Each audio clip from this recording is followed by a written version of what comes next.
boy, welcome, welcome. Leaf fans, I feel your pain, so don't worry. If there is any Montreal Habs fans in the chat, in the show today, please, I ask you to be very polite. Let's keep it PG. But yeah, if you are a Leafs fan, I'm sorry. I don't know what to say.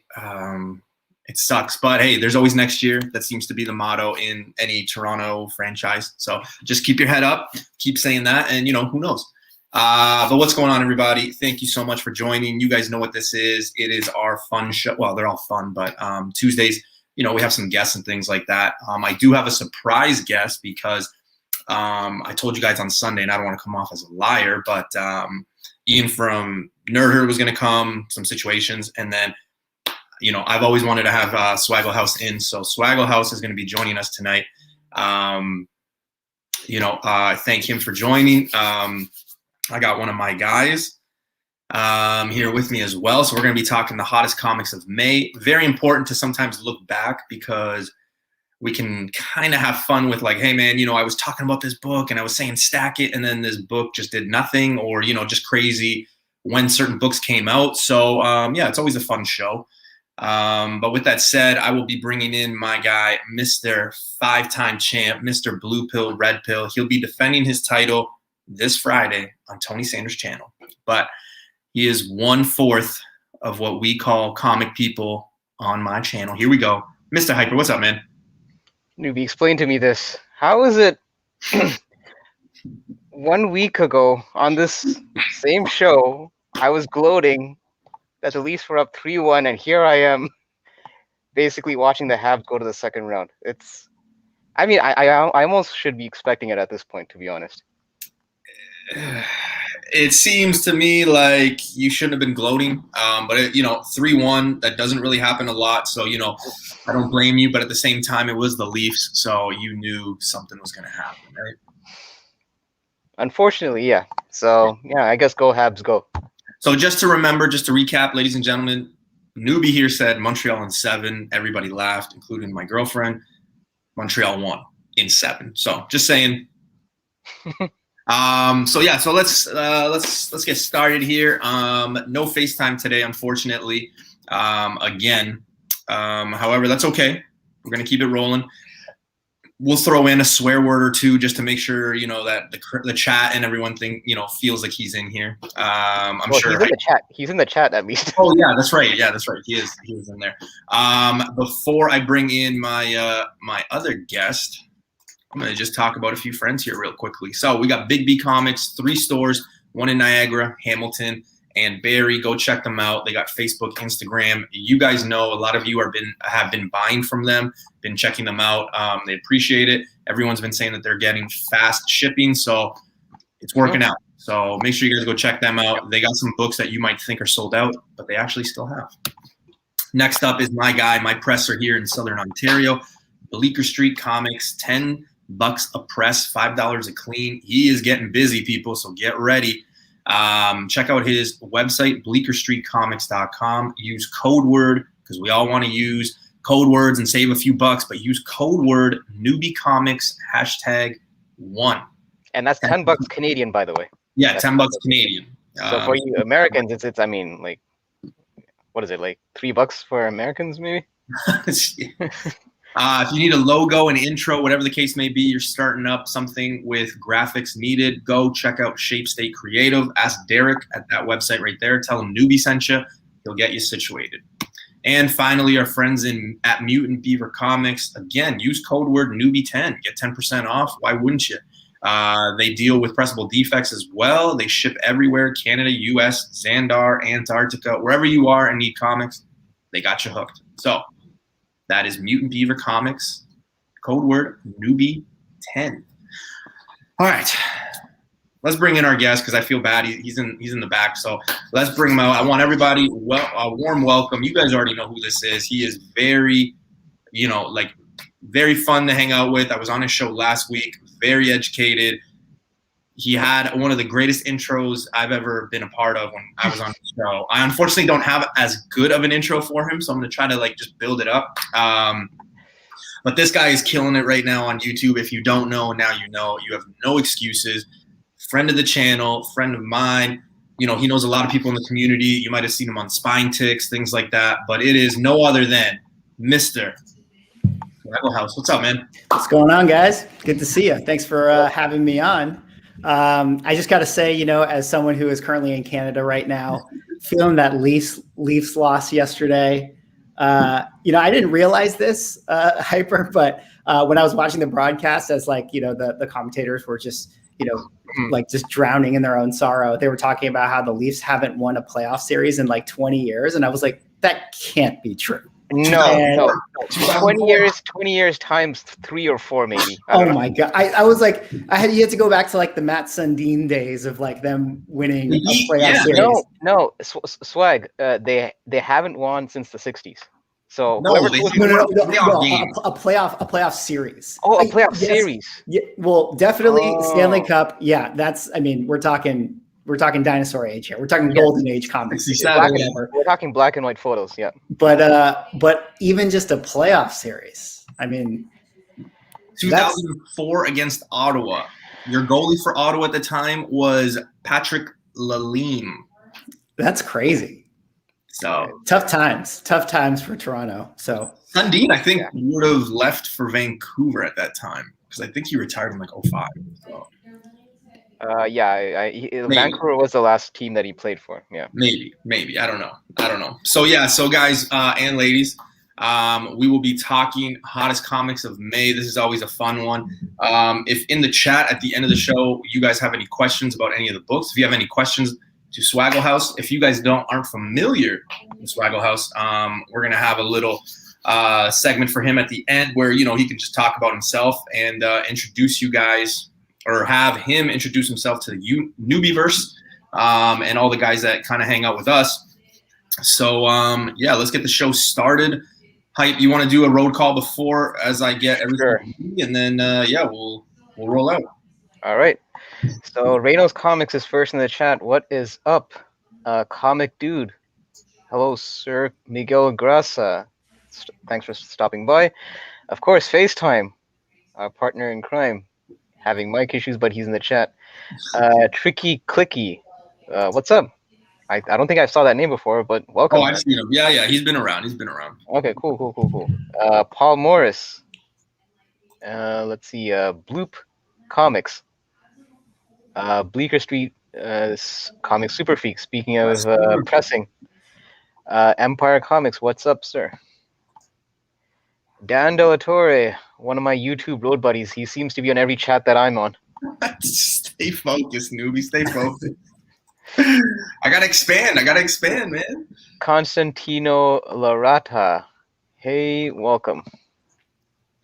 T-Bone, one of the winners from last week's giveaways. Yep. What's up? Joffrey Castro. Just Cruz. Welcome. The Comic Criminal. Love the logo. That is a good logo. Comic Aussie. What's up? And that's it.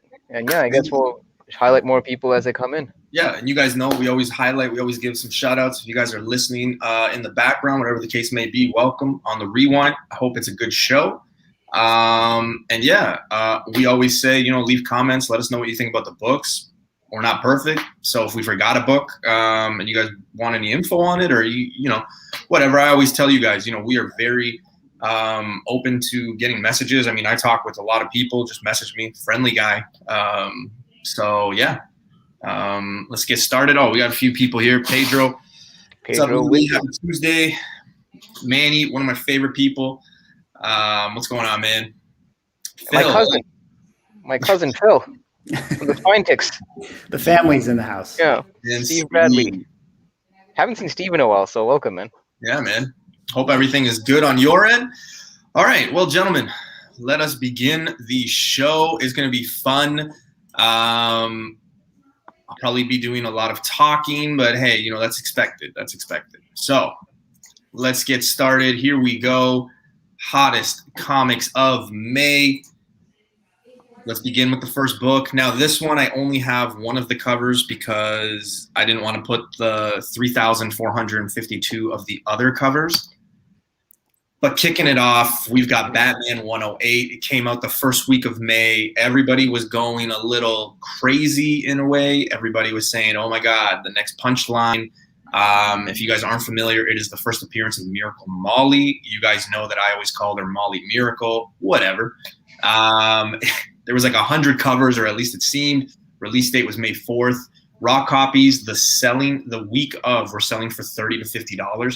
This one seemed to be the winner. That first day, a lot of people were going after this one. Not to say that cover A wasn't the best one.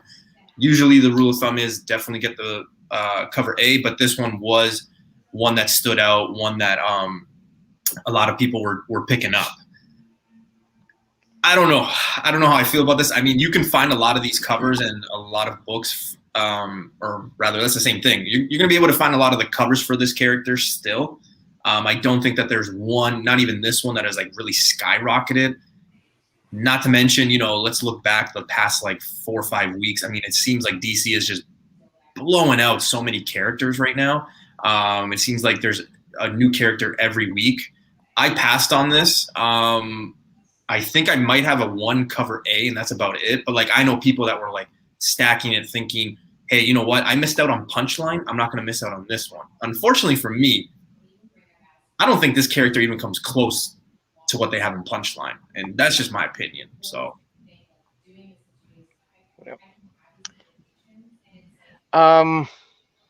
here's the thing. Right off the bat, when I saw that you put $30 to $50 Canadian, I'm super nervous dropping that much money on any character that's been unproven, especially the week of. It just, and I mean, I've been following Batman, and I know that this character has been getting a lot of buzz prior to her release, but it just seems like every week or every issue, there seems to be a new character being churned out in the Tynion run.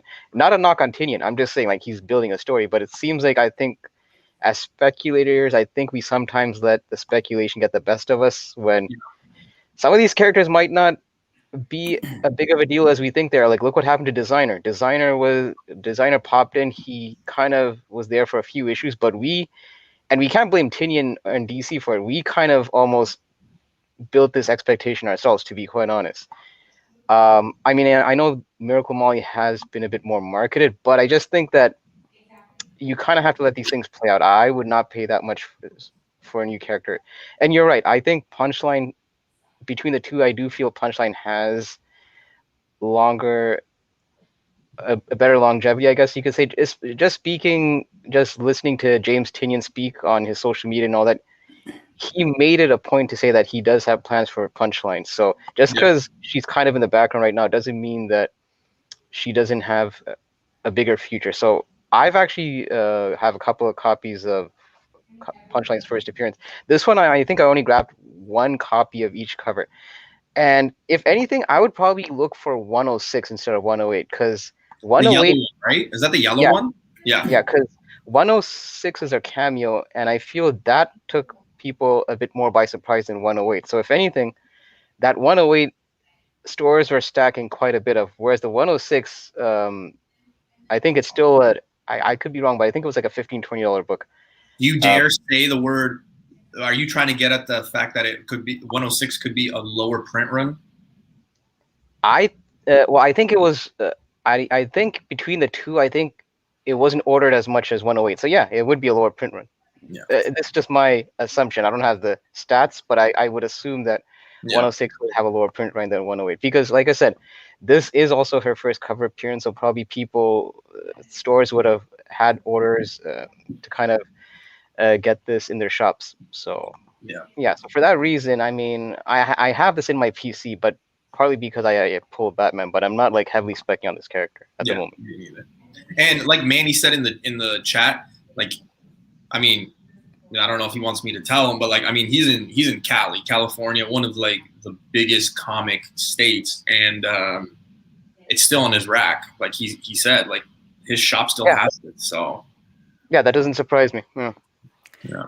Yeah.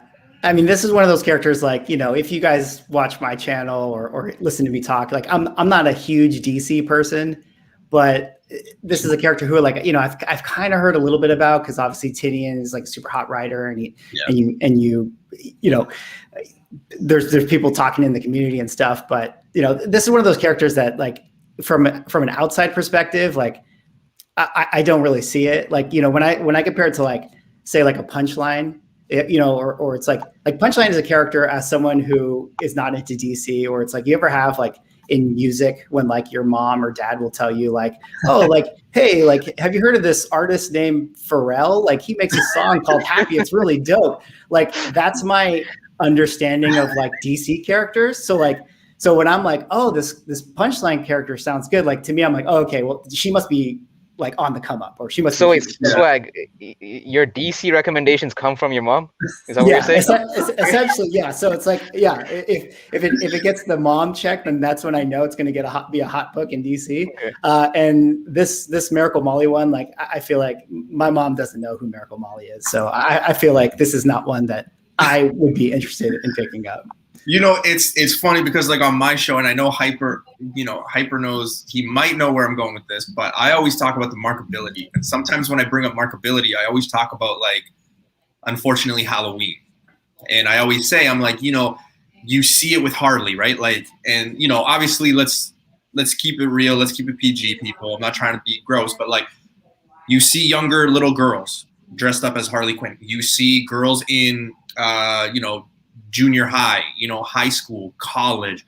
You see strippers, you know, you see older people, you see grandmas, you know, like I worked with an older lady and she dressed up as Harley Quinn. She was like 58, not like, you know, in the way that most guys would think, but, like, what I get at is the fact that, you know, it's a marketable character. Everybody knows it. It's popular, where I don't think Miracle Molly has that power. You know, like, I'm not expecting everybody and anybody to dress like her or anything like that, have a whole aisle dedicated to her at Walmart with merchandise. I just don't think that that's there yet. So, well, also, between the two, if you dress up as Punchline or Harley Quinn, I mean, people think you're doing cosplay. If you dress up as Miracle Molly, people are gonna hand you a squeegee and they're gonna think that you're gonna clean their car or something.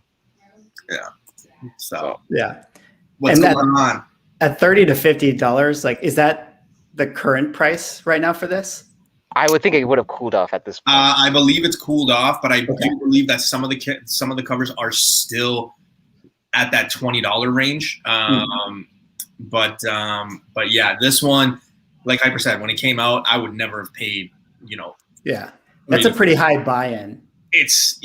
But that's the way it goes, right? And we've talked about that, you know, where the market goes, like, say on Wednesday, Thursday to Friday, Saturday, and then Sunday it's just kind of like a repeat, right? So we'll see.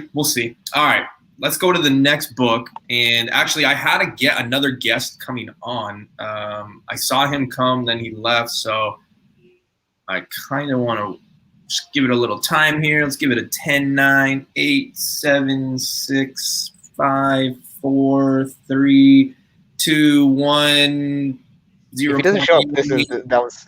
All right. Okay. Well, hey, we'll wait. We'll get him later. All right. So moving on to the next book, we've got Wind #1. I will not take any credit for this. I guess it was just great timing, but, you know, like Hyper, Face, like, they knew that I was talking about this book. Keys, I think, was on this book as well, from an early standpoint.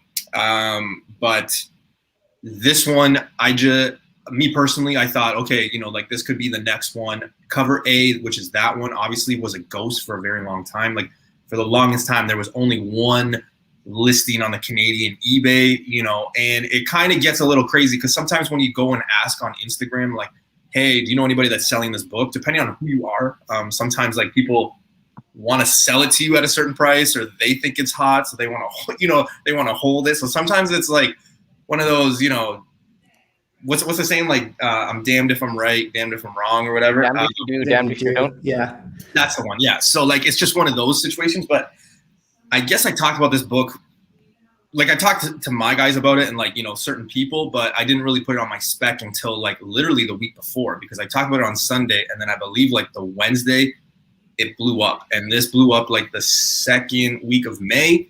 Yeah. So cover A was the winner. You know, Tinian teased something that was in the works.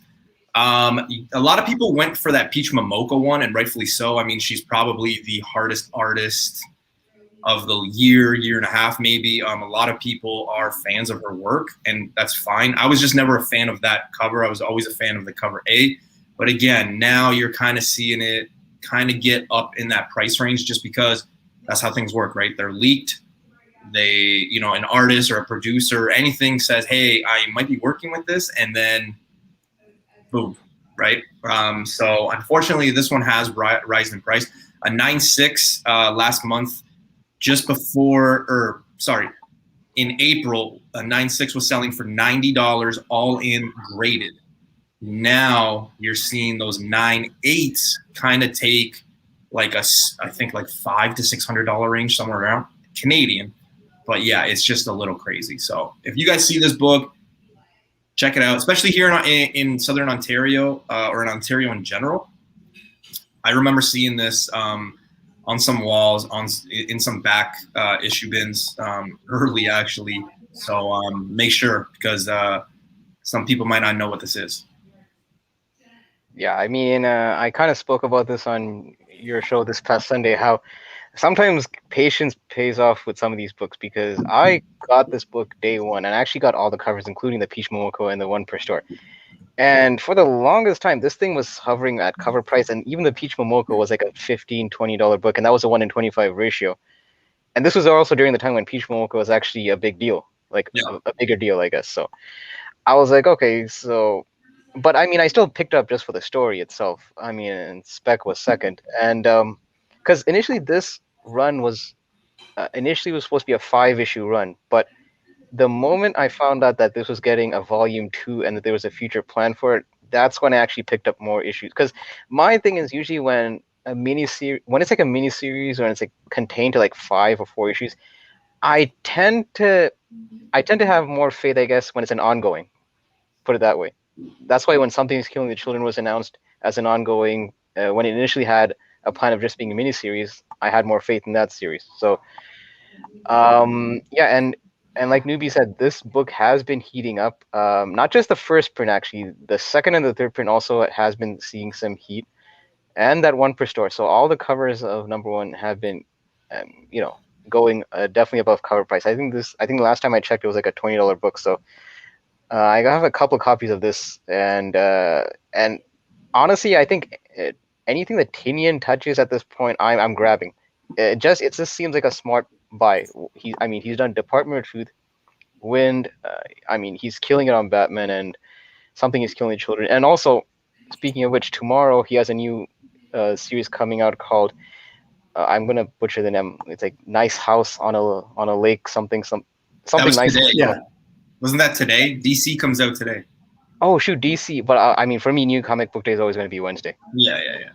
But yeah, and Manny did bring up a good point. Something is Killing the Children number 7 does have a preview of Wind, and that's actually why that issue also has a bit of heat itself, because if you want to play that whole previews game, some might view Something is Killing the Children as the first appearance of Wind. So, but yeah, I'm in this series, and yeah, I think there is big things for this. Especially that Boom also has that first look with Netflix. Yeah. This, to your point about the Tinian stuff, I got really lucky with this one because I found this like cover A number 1 and issue number 2, copies of issue number 2 and 2 copies of issue number 3 in like a dollar bin. Like, I don't know when I said it wasn't when this book popped off, whatever, 2 weeks ago. This was like a couple weeks after it was released, when like shops had like excess inventory and they just throw them in their dollar bins. And I didn't really know anything about it, but I knew that Tinian wrote it. And I'm like, this is a number 1. It's a Boom book. Tinian wrote it, like dollar bin. Why not? And so that was just like my thought process going in. I picked it up, and yeah, to your point, I mean, you just never really know with these types of things, but at the same time, like depending on the publisher and who's writing it, like, that these people have like traction with regards to whatever, like movie deals or TV show deals. And so it's like a part of the spec is also knowing like who are the people behind it as well. So to me, this felt like one that was worth picking up, and I'm lucky I found it in a dollar bin. So happy about that, it getting hot now.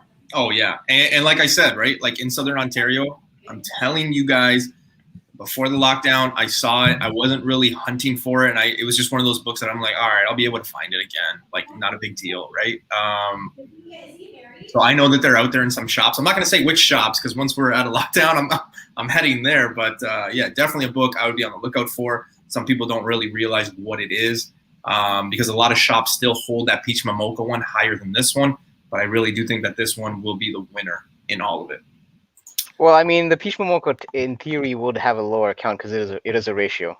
So yeah, I guess it's 1 in 10, right? Is that no, what it's a 1 in 25. 1 in 25? Still, I don't know. All right, next book, guys. We've got Green Lantern 59.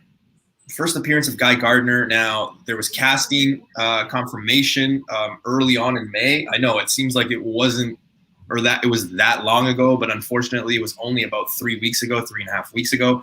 Raw copies were selling anywhere between $100 and $450 Canadian, having the last CGC sold be a 7.0 for $1,100. I think that there's been one more, a few actually sold in higher.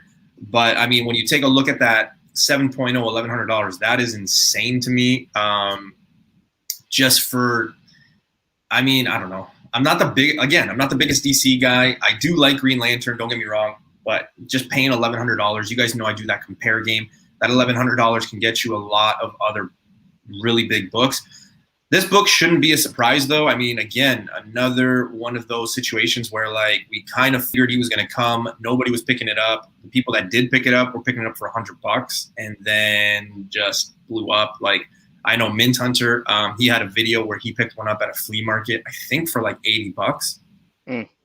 You know, he easily quadrupled, you know, whatever the other, to get to 5 or 6 times your money is, however you pronounce it. So this book, you know, just kind of skyrocketed and was pretty hot. One of the hottest books in May. Again, they have an HBO show coming, but what does that say after the show is done? I mean, I feel like they'll do Hal Jordan, you know, Jessica Cruz and things like that, but it's going to be a long time before we get to like have these other characters last longer.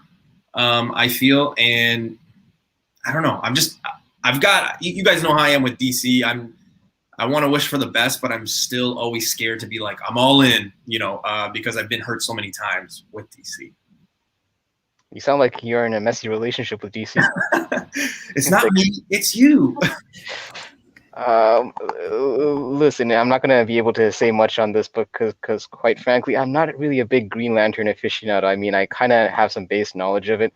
And I mean, I know that there is a show on HBO Max coming. And listen, to Newbie's point, I mean, if I was picking this up for my collection, that's one thing. But from a speculation point of view, I don't really touch DC as much as Marvel. It's because, quite frankly, Marvel built up a lot more goodwill with me than DC has. So if I was a hardcore Green Lantern fan, I would say obviously I recommend that you pick it up before the show hits, because I'm sure once the show hits, this book might probably hit another ceiling. But personally, I mean, this is nowhere near my radar. Again, I mean, if I find this at a steal of a price, like let's say Mint Hunter did, I might pick it up just because, you know, just to add it to the collection or something. But this is not something I'm actively seeking. Yeah. So. Yeah, I agree with that. I mean, this is one where it's like, again, I've prefaced it, I'm not a big DC person. I do think the Green Lantern universe is pretty cool, though. But I mean, it's surprising to me that, I don't know, this book feels like it got so hot relative to other hot books that, you know, have picked up as of late. And it's weird to me because this one, you know, it's for a TV show, which I feel like, not to dismiss TV shows, but it'd be different if it was like we were going to get the Guy Gardner Green Lantern movie. Like, I could understand what the fervor would be, but I guess HBO Max, you know, they're going to probably do a high budget show or whatever, but I don't know. There's just a lot of question marks with, you know, DC looking ahead, and, you know, but I get it. You know, if it's a classic Silver Age book, I suppose, and if, you know, it's one that you always want in your collection, I could see why people are going after it. But as far as a spec, yeah, I don't even think that the DC spec are as guaranteed as the Marvel ones, because they might just do the show and then cancel it in like 2 weeks, if it doesn't do well. Or they might have like a Ruby Rose thing where like, she signed on for 3 years, but like gets out after the first year and then it just gets nasty. Right. That's the thing. And, I want to just highlight one of the comments that Dan said. So Dan said, I hope you weren't going to highlight PQ's comment again. You know how he is, man. He's those comments. But Dan was saying, like if he was a betting man, and a lot of people have said this, but like a lot of the DC keys are down in value to their counterpart in Marvel. So like, it's not to say that some of these won't hit. I mean, eventually we would love to say that they will hit. I'll be frank with you guys. Like, I think there's a lot of DC keys that are very undervalued, and like, it's just one of those things where you have to be very patient. And in our hobby, unfortunately, like those who can wait and be patient always, make it out with like a little bit of coin in their pockets. And those of us that, or I'm not in this category, but like those who can't wait usually just make a little bit and they're on to the next one. So, it's just one of those, I think, when it comes to DC. But I've heard the conversation. I've been in some, not debates, but, just some back and forth, good back and forth. With people saying like, yeah, man, like I totally agree with that. I think a lot of DC stuff is undervalued, and hopefully, if you're patient enough, you can make a shiny penny. Yeah, I mean, I always say that, like, when it comes to DC, I mean, Batman is my guy. I mean, it's funny how I collect more indies and Marvel lately, but I actually have probably over 1 long box and a half maybe of just Batman stuff. But the problem is with Batman, he's like one of the few DC characters I find that characters associated with Batman, even his rogue galleries, all those books are priced out at this point. So it's almost like the characters I'm into in DC, they're priced out, whereas there's some like you said, there are some underrated characters at this point on DC. Yeah. Like, and sorry, Swag, before you go, like, I don't want to give too many secrets. I'll just give out one character in particular, but I mean, like, Silver Age Two-Face. That's the first one that comes to mind for me. Like, that is a very undervalued book. Very undervalued book for one of the main villains for Batman, a villain that, squashed that Tommy Jones playing him. It could be. I'm pretty high on like a lot of the Batman villains, like Mr. Freeze, Poison Ivy, and Two-Face. I'm very high on them. So yeah. I would say he has probably one of the best rogue galleries in comics, I find. Yeah, it's next to Spider-Man for sure. I think Batman and Spider-Man have the two best ensembles. But even though it's a crazy comic market now, I mean, if you're a DC collector, it's a pretty good time, I think. Mm-hmm. I'm just waiting for like 5 or 10 years from now to just get like all this, like all these messages like, I told you, newbie, DC's got its day, finally here. And I'll be like, oh, okay, cool, man. Sweet. Like I just feel like there's a lot of DC people just in the back listening to shows being like, just wait, one day I'll get my, yeah, for sure. I'll see it. All right. So for those of you watching and you guys say, newbie, you never give DC some love. We've literally talked about 2 DC and 1 indie so far. So no Marvel. And another DC book. Look at that. So we got Batman Fortnite 0 Point #1. So help me out here. As of this week, I think we are on issue 4, correct? Yeah. Oh, can I just say one thing, newbie, before?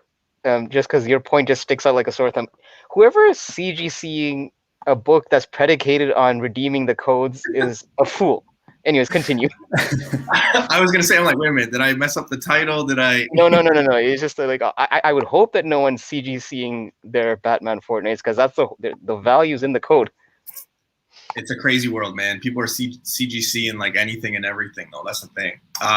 So people are, after these books for the codes.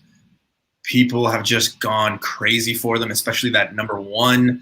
Raw copies got up to $25 Canadian by Thursday. I think there was one sale of actually that hit $35, somewhere around there. It has cooled off since, but a lot of people are picking up all of them. And if you guys are fans of the show, you would know that our guy FaceTime told you that I think at the end, not a paperback, but at the end they're going to do something and they're going to have all the codes and this and that. So like if you missed one, you might be able to get the other ones, things like that. I don't play Fortnite. I'm not the biggest DC guy. I passed on this. I didn't really care for it. Like Hype and Face were talking about this on our new comic book day, and I was still like, nah, I'm gonna pass. But yeah, it was one of the hottest comics. People are still picking up the codes, and like we said, I believe issue 4 or 5 just came out or is coming out tomorrow. So Issue 4 is coming out tomorrow, issue 4 or today, I guess you could say. Yeah. Yeah. So again, I've passed on all 4 of them. So to me, this is nothing. But hey, to some people, this was gold. It's funny because when this concept came out, I thought it was a ridiculous concept, and then my friends got me to play Fortnite, and here I am basically picking up all the issues. And listen, this is one of those things where the only people that are really going to be paying top dollars for these are the ones that don't really follow how comics are released, and they think that these codes are basically scarce, and if you don't get the first print, that's it. If they had known that there's like a second and a third print coming, I'm sure these people wouldn't be paying like $20-$25. But the thing is, not everyone's in the know, and actually DC even came out and said that in September they're releasing a hardcover book with all 6 codes. Yep. Because you need basically for these codes, if you redeem all 6 codes, you get a 7th code, which is the Batman armor. So, but you need all 6 issues to unlock that 7th. So that's why people are kind of hunting down all 6, because it doesn't help if you only have a few of them. So for that case, this is honestly a quick flip. This is definitely not a long-term hold. No. If anything, of the 6 issues, I would say the one that might have some niche value to it is number 3, because you have Snake Eyes versus Batman, and with the Snake Eyes trailer dropping, that might be the only thing that kind of has a little bit of staying power. But honestly, I'm just going off the fact that we've never seen a Snake Eyes Batman interaction, and it's literally on the cover. That's pretty much the only thing. But good point. Other than that, this is literally just a quick flip, and you're pretty much flipping on the basis that hoping that people are ignorant to the fact that they can get these books at a later print. So I mean, I don't play Fortnite, and I'm not a big Fortnite guy, but at the same time, I do think that, yeah, for sure, quick flip for the codes. But is this the first time Fortnite has been represented in a comic book? No, they've had, well, I mean, I guess, no, because Marvel did a thing with Fortnite where they did little mini comics, because Donny Cates kind of did a digital comic on Fortnite. Yeah. And he kind of did like a few pages on his Thor run where it actually alluded to Fortnite. So this technically isn't the first Fortnite in comics. Okay. Because what I will say is, like, for sure in our lifetimes, there is going to be a Fortnite movie, TV show, property, something for sure. I mean, the IP is too big at this point for someone not to want to do it. And if that's the case, if these were the first Fortnite in comic book form, then I could see these books getting hot if that type of thing happens. And I could also imagine too, like, when I was in my comic shop, like, there were like 10-year-old kids that were just coming in, like while the whole time I was in there, just coming in and being like, hey, do you have that Batman Fortnite? Do you have that Batman Fortnite? And like, when those kids, like 20 years from now are like, 30 or whatever they are, like, for sure, they're going to get that nostalgia hit and think to themselves like, oh, I want to get that Batman Fortnite book. So I can imagine this getting that like 90s comic hit for this young generation of kids. But, I'm not trying to hold on this book for 20 years to flip it. Me neither. No. It's funny because my LCS owner, like, when I spoke to him about this, he's like, yeah, man, like, he seemed like, I think he didn't see this coming. He's like, yeah, man, like, these people I never saw before, they were just coming to my shop, were asking me for these Fortnite books, and like, yeah, I didn't order enough. Like, he felt overwhelmed. That's what my LCS owner did too. He was like, I think he sold out. Like, I was in the shop at like, I don't know, like 11 or 11:30, and he was already sold out. And I could tell he was like kicking himself because he's like, man, I could have sold like, 100 more copies of this thing. Exactly. Well, there you guys go. For all the DC people who say, newbie, you never have DC, 3 DC, 1 indie. So keep that in mind.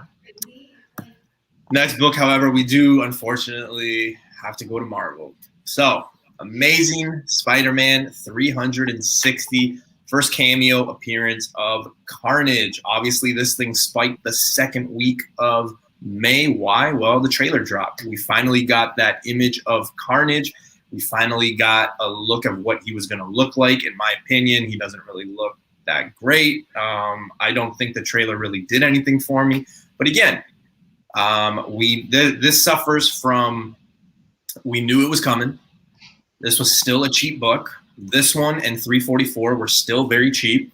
And then the trailer dropped, and now it is like a $75 to $80 book. And it's crazy to me because, you know, just last summer you could find these in bins for like $5 to $8. The last CGC sold, which was 2 weeks ago, so this information has changed.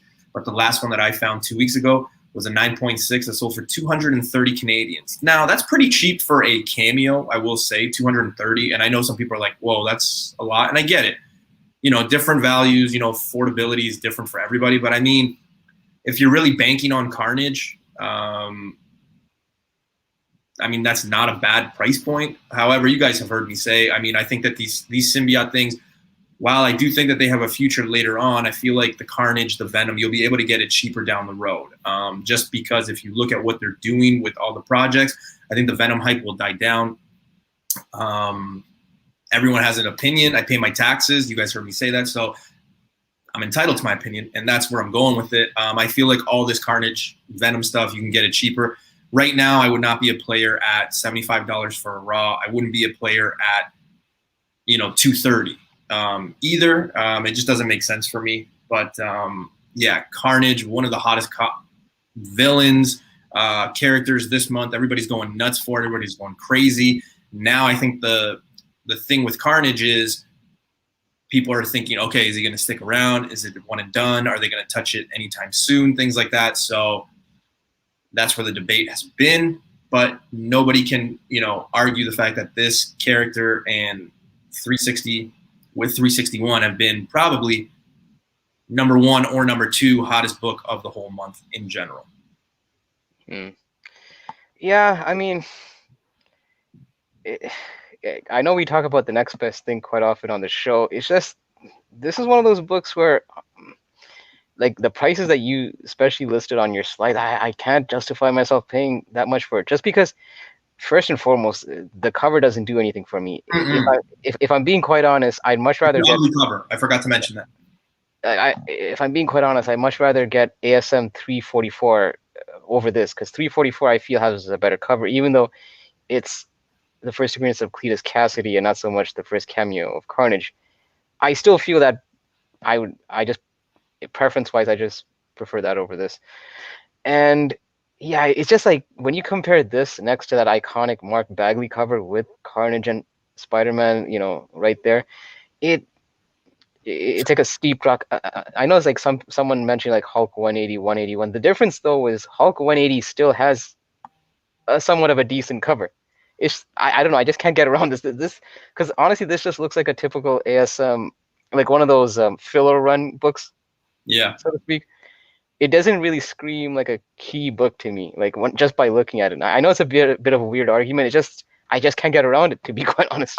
So this is probably something I might pick up if I find it like in a back issue or something like that. But I'm not paying anywhere near those prices that you have.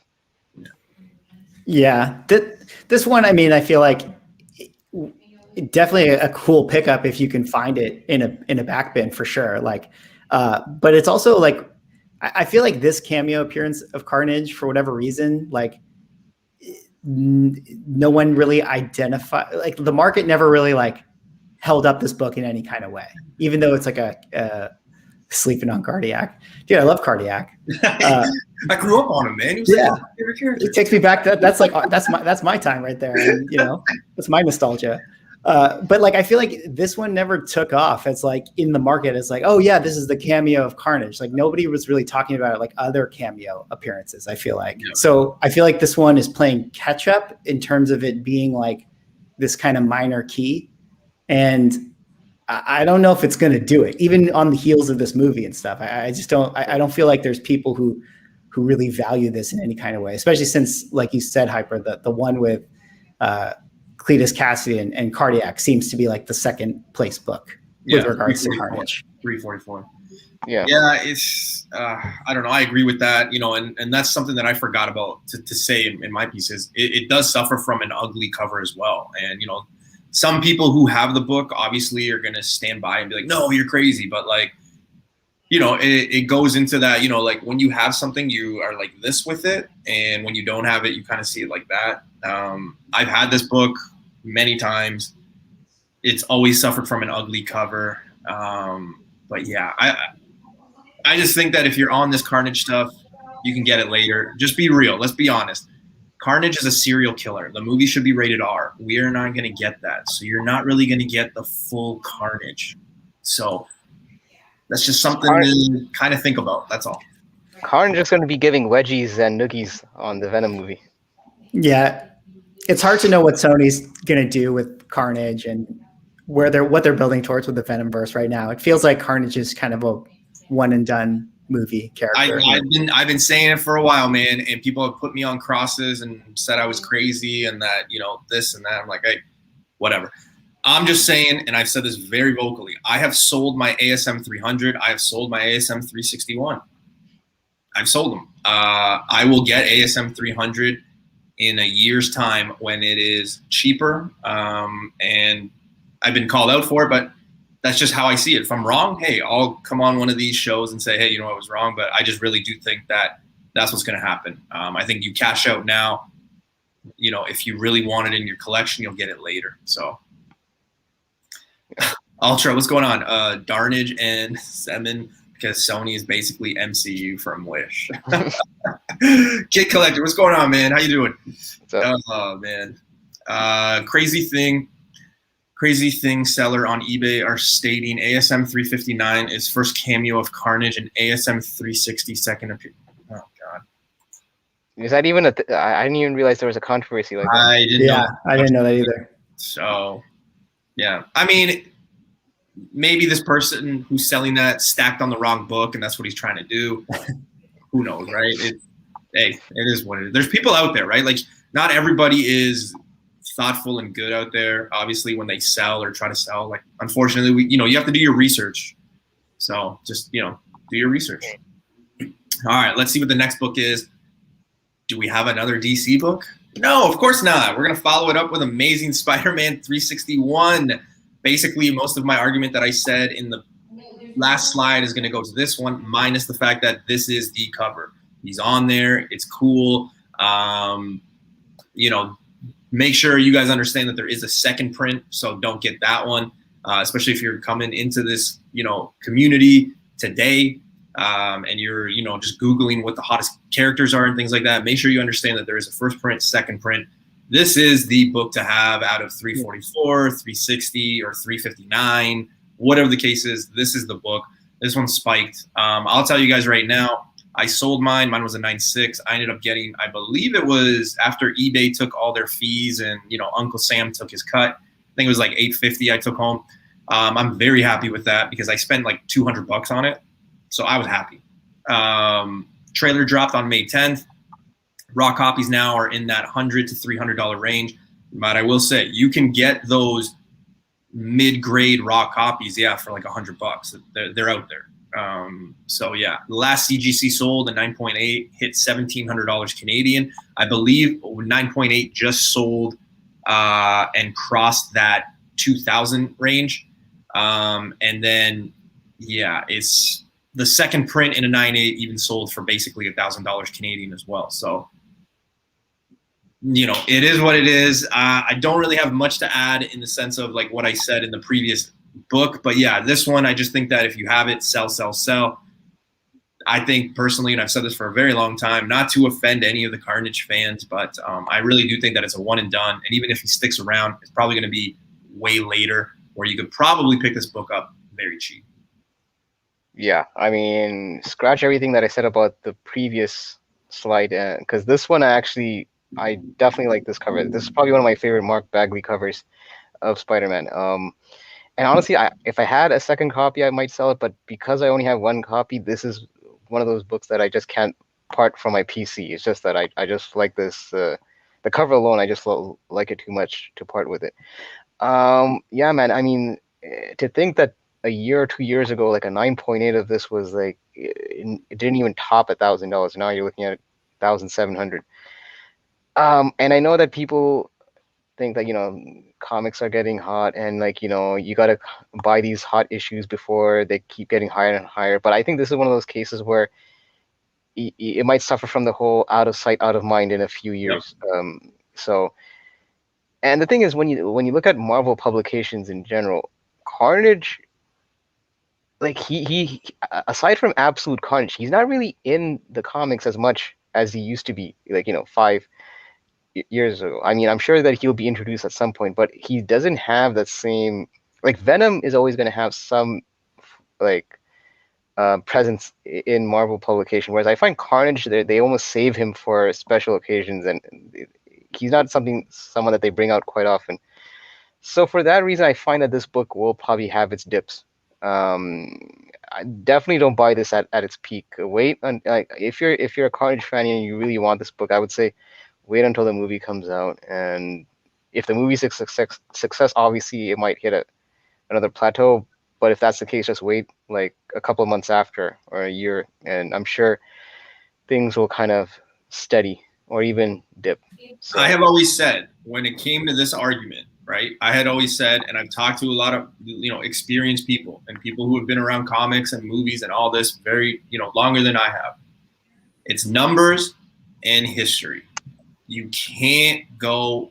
You can't look in other places other than that. Numbers don't lie. History doesn't lie. Like, it's fact. It either happened or it didn't. I don't want to get religious, so like nobody talk to me about that side. But I'm just saying, like, history and numbers. If you look at all the characters, like look at Deadpool. Deadpool is way more popular than I believe Carnage is.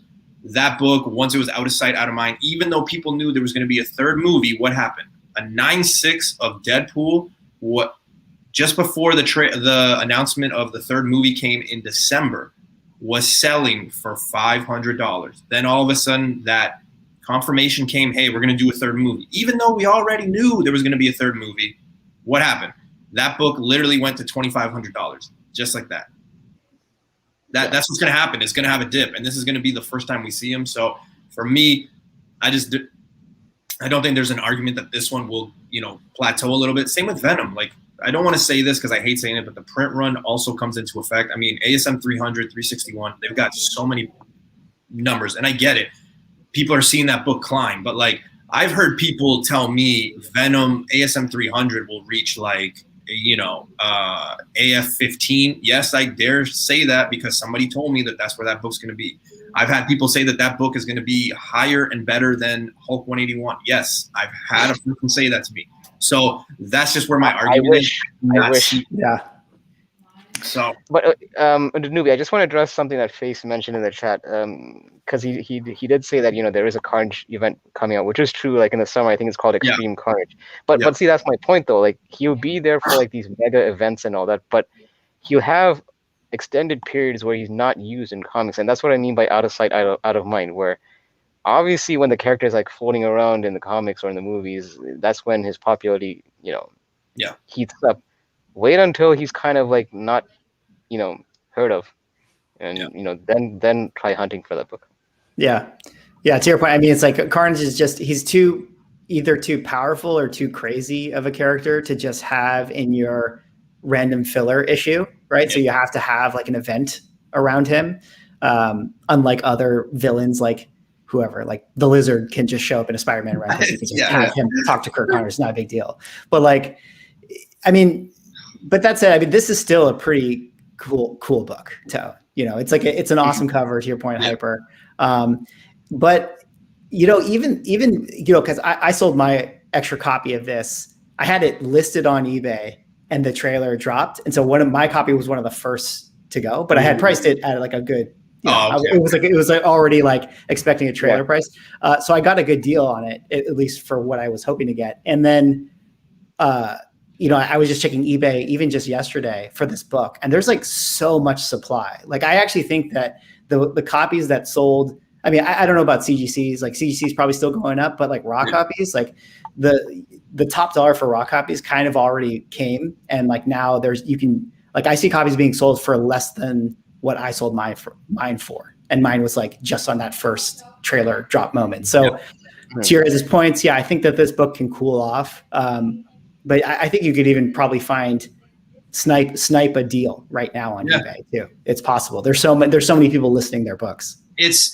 And when we say out of sight, out of mind, we mean that, like, when it's not hot, because I mean, I'm not calling out the community. I do it myself too, and sometimes I have to fight the urge. But like, you know, even though we know nothing is going on with Black Widow or whatever, like, we know Loki's coming, right? What are people going to do next week? Just go crazy. You watch the sales this week compared to next week of anything Loki importance or anything like that. It's going to go up. Why? Because it's in our face. When Loki's done, what's going to happen? Those things are going to go like this. That's just what happened. Fight me on this, people, because, like, I'm telling you, look at what happened with WandaVision. Look at what happened with, you know, those Captain America 6, those, you know, Flag Smash, all this stuff, right? Like, once it's out of sight, it's gone. And that's when you have to take advantage if you really believe in a lot of this stuff, right? And I've always liked Carnage. I just don't think that they're doing them right. I'm a huge fan of Venom, but you have to get on the dip, and that's what some people aren't seeing here, right? I'm not arguing the fact of their popularity or like how they could be in the future. I'm just saying the important point I'm trying to get at is, like, sell now, make a profit, and if you really want it, buy it later, because it'll be out of sight, out of mind. People will be on to the next thing, right? So, yeah. All right. Next book, sticking with Venom, but we got Venom, Lethal Protector #4, first appearance of Scream. The trailer of Carnage gave away Scream rumor. There's a lot of people, you know, kind of bringing this book up. Raw copies were selling anywhere between $25 and $40 Canadian. The last CGC sold was a 9.8. I think it's up to 400 right now Canadian. I will tell you guys right now, a 9.8 was selling in my shop in January. In Dungeon Comics in Burlington, they had it 9.8 for $45. $45. Basically the cost of the slab. That was it. That's all they had it for. And I remember walking out being like, oh, I should have got that. I've always been very, not heavy on Scream. I've always believed in it, because if you go back to the first movie, there is a symbiote that's yellow that, like, kind of just disappears and nobody knows where it goes. And nobody ever, like, remembers that part. So I always found that was very interesting. I always just thought that's Scream. But I never really pulled the trigger. I never really stacked the book. I've come in hand to hand to some copies, but just never a book that I kind of had, like, you know, the balls, I guess, to stack. Just not something that I thought would appear. And again, even still, like, I don't think this rumor is going to be huge, but, you know, it happens in our community. Once a rumor is started, the book just skyrockets. It's a cool cover, don't get me wrong. I would love to have this book, but I just don't think that this is going to be, like, you know, a $10,000 book. It's hard to say now, because, like, Hyper, you hear me say this every week when we do our shows. I don't think it's a $1,000 book, but I mean, eventually these 9.8s, for whatever they are literally getting to that $8,000 mark. So, like, I don't want to say that it will never reach $1,000, but, like, that out of sight, out of mind. Like, I think this is a book that you, like, don't spend $300 on it now. Like, get it later. So, yeah, I mean, when you look at the tier of symbiote characters, I kind of would put Scream as, like, B or C in terms of level. I mean, she's a cool character. She has a niche following, and you know, Marvel did try doing something with her, having her own solo series and all that, you know, out of Absolute Carnage. But this is honestly one of those books I kind of find that you could probably find at an LCS if they're slipping in, you know, like one of those things where they have, like, a warehouse find or something, and then they might have, like, a stack of these that they'll probably put in their back issue bin. Yeah, it's just $300 for a 9.8. Damn, there's better books I'd spend $300 on a 9.8.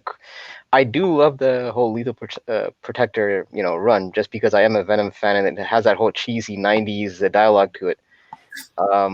I think I bought the entire set for $60 Canadian, like, 2 years ago, and actually, as of, like, before the whole trailer dropped, I think I even saw the set still selling for around that price on some listings. So to see a jump for just this issue alone, to see a jump from, like, part of a set of $60 to, like, $40 alone, I feel like you could probably find this hunting.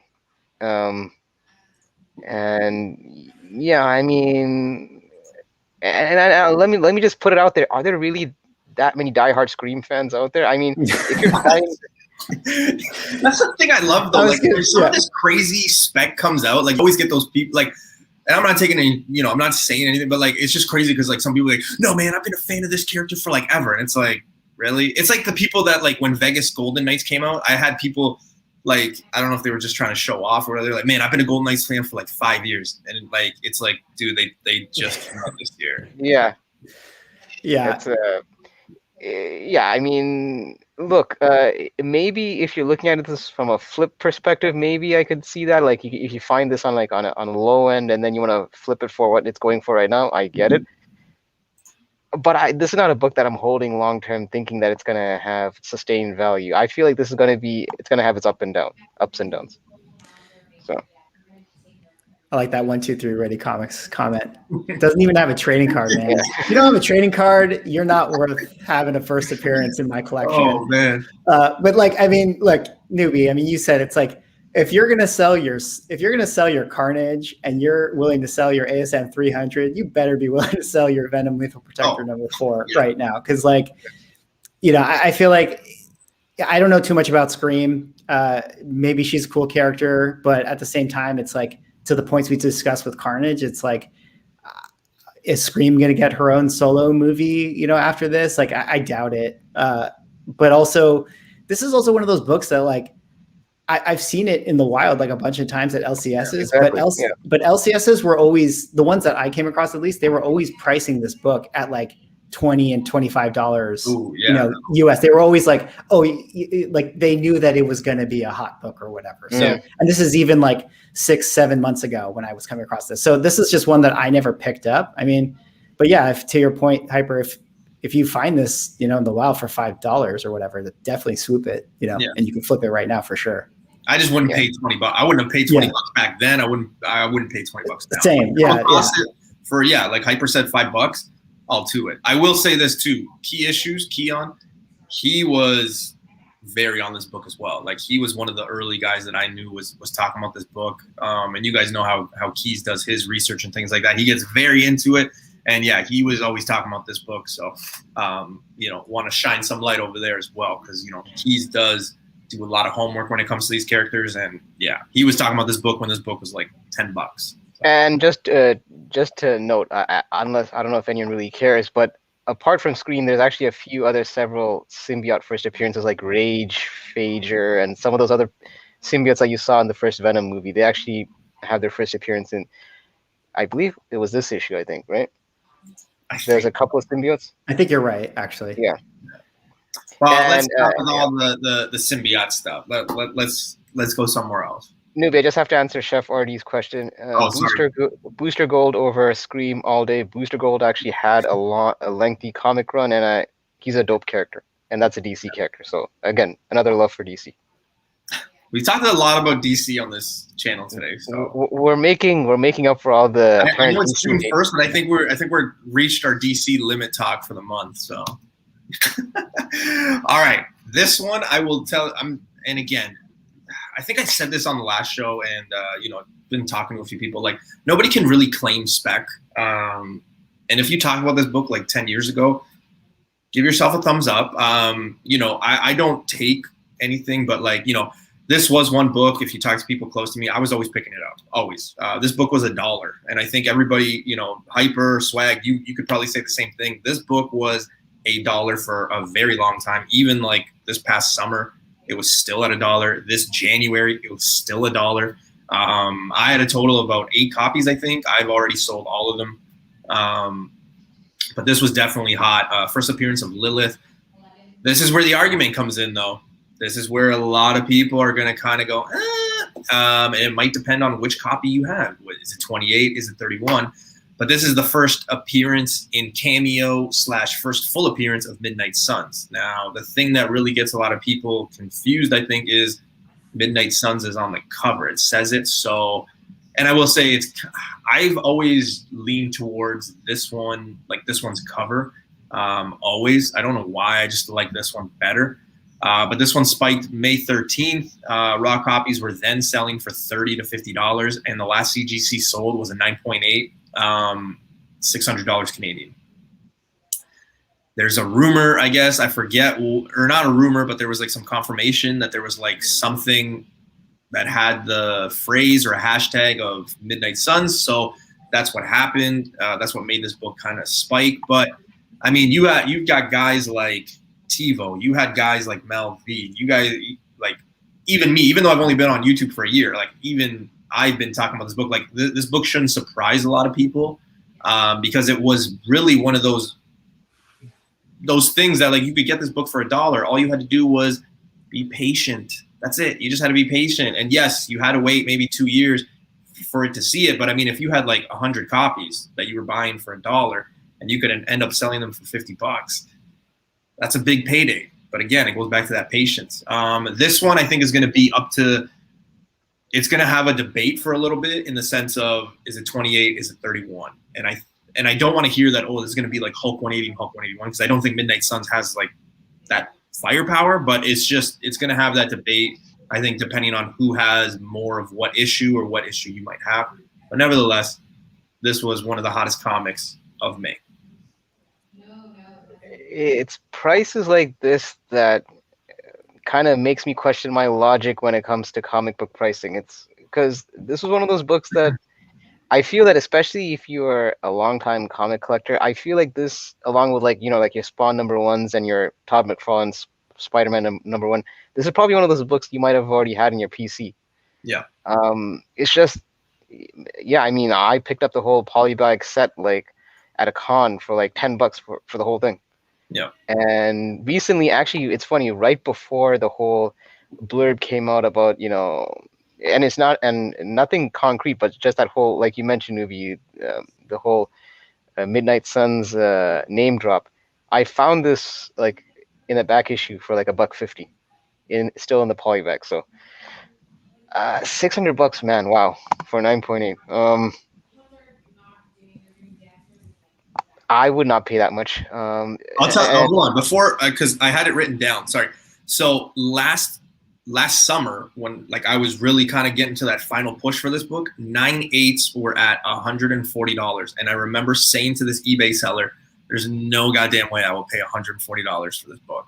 9/8. So okay, so and the thing now is, you look at it and it's like, yeah. well, see, I can see why people pay a premium for these 9.8 books, because I know that the story is that, you know, when it's in the polybag, you know, people don't realize that there might be defect, and plus it has like that dark cover. So yeah, I can see how this book is a tough book to get in 9.8. But still, man, it's like, yeah, 600 is a lot of money. yeah, I mean, you said when you compare it to like, well, what can you buy with that? It's just like, it's a cost opportunity cost, right? Yeah. It's like you're basically giving up another book to pay $600 for this. Like, are you? And again, I'm just gonna throw it right back with my question about Scream. Are you that much of a hardcore Midnight Suns fan that you're paying $600 for 9.8? I mean, listen, you might be. To each their own. Like, spend how you want to spend. But my thing is, I always feel uncomfortable when I spending on a book where I know not so like in a distant memory that this actually used to be a dollar bin book. You know what I mean? Yeah. If this was like a book that always had that intrinsic value to it, I could kind of get around paying that much. But the fact that this book just had like a Cinderella story, went from like a dollar book to like a $600 book, like in a 9.8, it's hard for me to, in good conscience, to pay that much. So I'll definitely add it to my collection if I find it, but not paying, you know, top dollars for it. yeah, it doesn't surprise me that the book is selling for what it's selling for, because this is just what happens with every hot book. You know, they just go to these ridiculous numbers. But it does surprise me that the Midnight Suns is something that Marvel's maybe going to run with. I mean, I don't know. Maybe I just have always slept on the Midnight Suns, but it feels like kind of a random team for them to kind of prop up.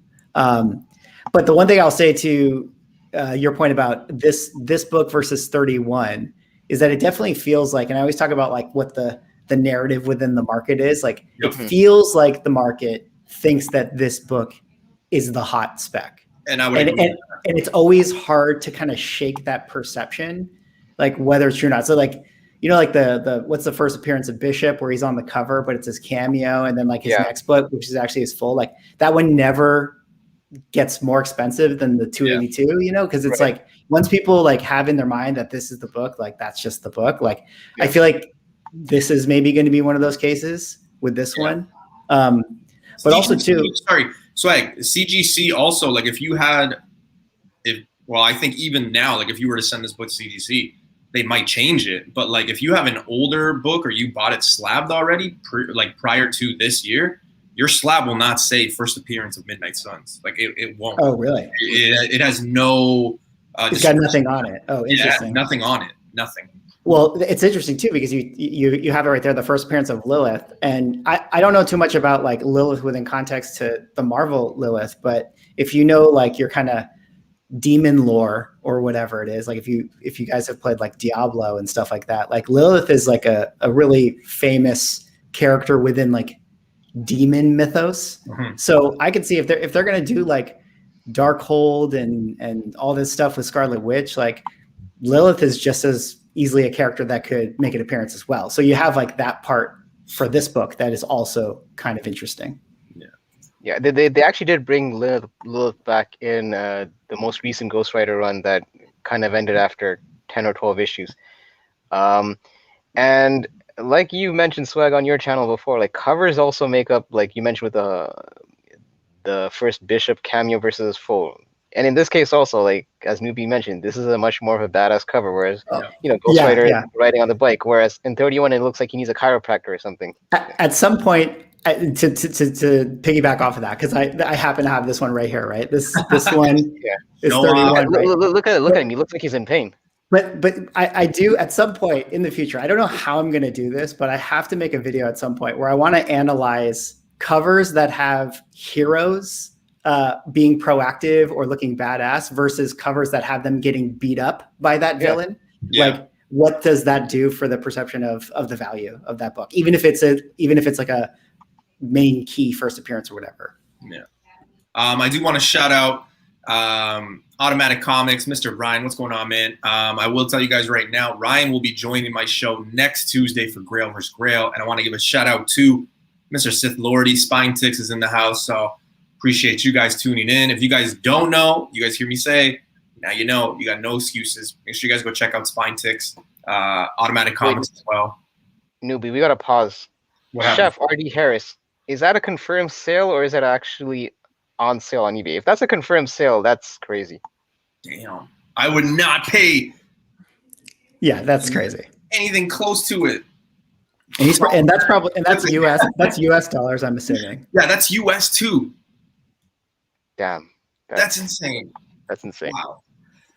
Well, I learned my lesson with the Carnage stuff, so we won't bring up issue 31. We kind of touched on issue 31, but yes, issue 31 was also a hot book of the month. But man, those steamy checks are really coming in handy. Oh yeah, it's crazy. But the next one, I mean, let's be real. I mean, I get to go first here with my thoughts, but yeah, Jack Kirby Fun. Obviously, this is I hate this book, and hear me out. So the trailer dropped May 24th, 2021. It's important to note that year. Why? One, because we live in it. Two, because I've been waiting almost 7 years for this thing to pop. I sold so many copies that I bought for like $5 throughout the years for like 50, 80. I should have just been patient, held them. Raw copies are selling anywhere between $100 and $300. A 9.8 CGC is selling for $3,800. Now, if you go and look on May 10th, CGC sold a 9.8 sold for 4,600 Canadian. Wow. That is insane because that's kind of 2 weeks prior to the trailer dropping. So if you go on eBay, you can see that sale, which is insane. I don't know what it's going for right now. I'm a little pissed off when this trailer came out for another reason, because I thought the trailer didn't really do anything. The biggest takeaway I have for it is the fact that what's her name? Oh my gosh. Salma Hayek? Boom. There we go. Dude, you're Latin American. No, Shame I on you. know, I know, I know. Don't The bring brown race dude, into this. the brown dude is correcting you on a. Oh my gosh. Don't bring race into this. But what's it called? She said that line like, "Hey, we've always been around, but we've never stepped in until now." That's basically the biggest, thing that I took from that trailer. I was expecting a little bit more. I'm not going to lie to you guys. I was expecting a lot more. It looks cool, but it also has that fatigue of,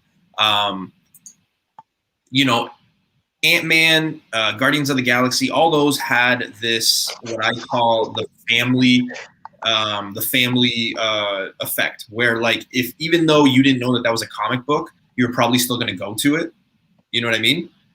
This one, like the casual person watching it, I don't really think was like moved by it. I don't think that they were like, hey, you know what? I'm going to go see that. Even though Angelina Jolie was in it, I don't think that it captivated a lot of audiences. So the next trailer that comes out, I'm expecting it to kind of just show off a little bit of the fireworks, because I'm expecting this thing to like kind of change movies, cosmic, and all that stuff too. Sorry, man. Eddie Mullet's comment made me laugh. I think you just created a new character in your newbie-verse. What did I do? Oh, you said Hill Messiah. Yeah. The breakthrough actress. Anyways, listen. This is a book I definitely can get behind. Now, sad story is I do have a copy of this, and unfortunately, I didn't check that copy very thoroughly when I bought it at the con, not realizing that it had a pop staple.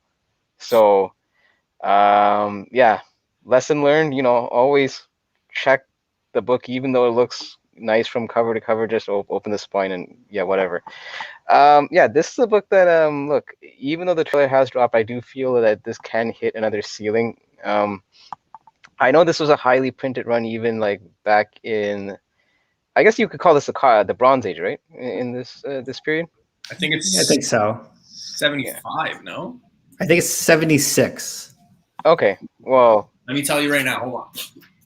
Well, in any case, I know that this book, there was plentiful copies out there, but I 76. Still feel that 76. Okay, yeah. I still feel that this book can get to another platform. Almost like people compare this to like the success of Guardians of the Galaxy, where people didn't really know much about Guardians of the Galaxy before it hit the big screen, and then all of a sudden, like it's like a household franchise. I could see this doing the same thing, especially with the cast involved in the first movie. And I know that you mentioned that 9.8 is 3,800. I know that there's also a 35-cent variant that I'm sure fetches for a lot more, because apparently that's more rare. But yeah, man, this is probably a book that if you were into the Eternals, and I mean, we're all probably going to watch the movie, but if you really believe in the movie, in this team, you may want to pick this book up now before the movie hits, because I feel that we haven't seen it, but I just feel like it's going to be a success. I'm just calling it right now, just based on the cast alone. I just think that this movie will hit it out of the park. Yeah, I mean, I'm sure that the movie's going to be really different and cool and unique, and obviously it.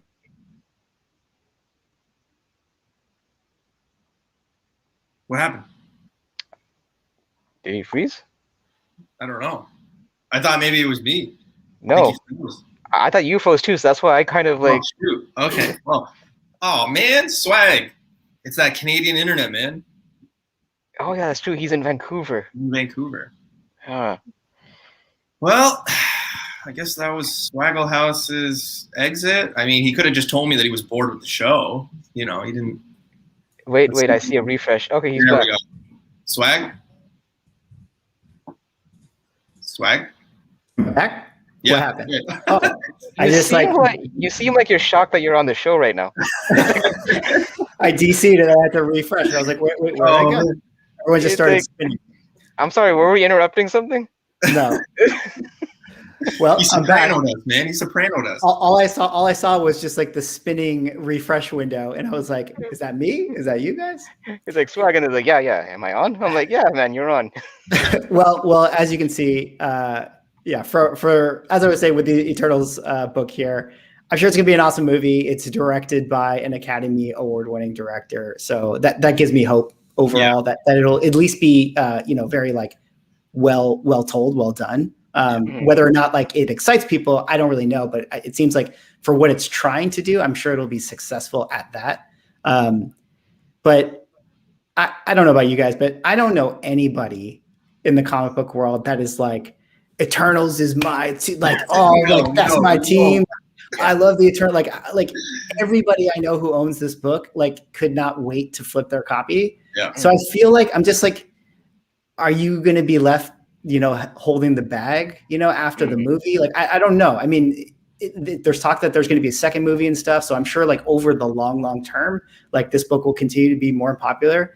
But like also too, people talk about like, the comparison to Guardians of the Galaxy. But like when I look at those books that relate to Guardians of the Galaxy, like I don't think that those books have gone to the moon or anything like that. Like, yeah, me neither. I mean, the Rocket book has gotten pretty hot, and maybe Gamora's book, people like it or whatever, and Drax obviously with Thanos, but And the I don't first know. First Groot. Oh well, that's like just a kind of an old Silver Age that's always expensive. That one's like, pricey. That one's been but there's pricey.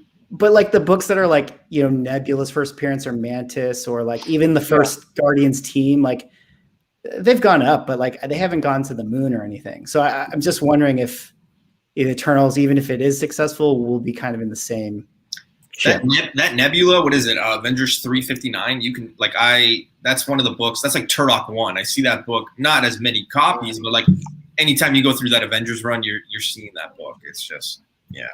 Well, that and also the first appearance of Mantis. Yeah. Well, let's give the people what they want. Eddie's saying I'm only excited about Black Knight. Another book that just spiked right after Eternals 1. So we got Avengers 48. I know if people got 47, they're going to argue. But listen, that's the first appearance of Dana Whitman, not as Black Knight, just as himself. This one is him as Black Knight. Obviously, the Eternals trailer. Kit Harington, I think, has a huge future. I think he's got like 4 to 6 projects, randoms, selling this thing for like 200 to 400 raw. It is a very tough book to find in mid to high grade. So like that 5.5 and up is very hard to find. Last CGC sold was an 8.5 for $2,200 last week. I think a 9.2 just sold for, I believe it was around 4. That's Canadian. I bought mine. I have a 7.0. I bought mine.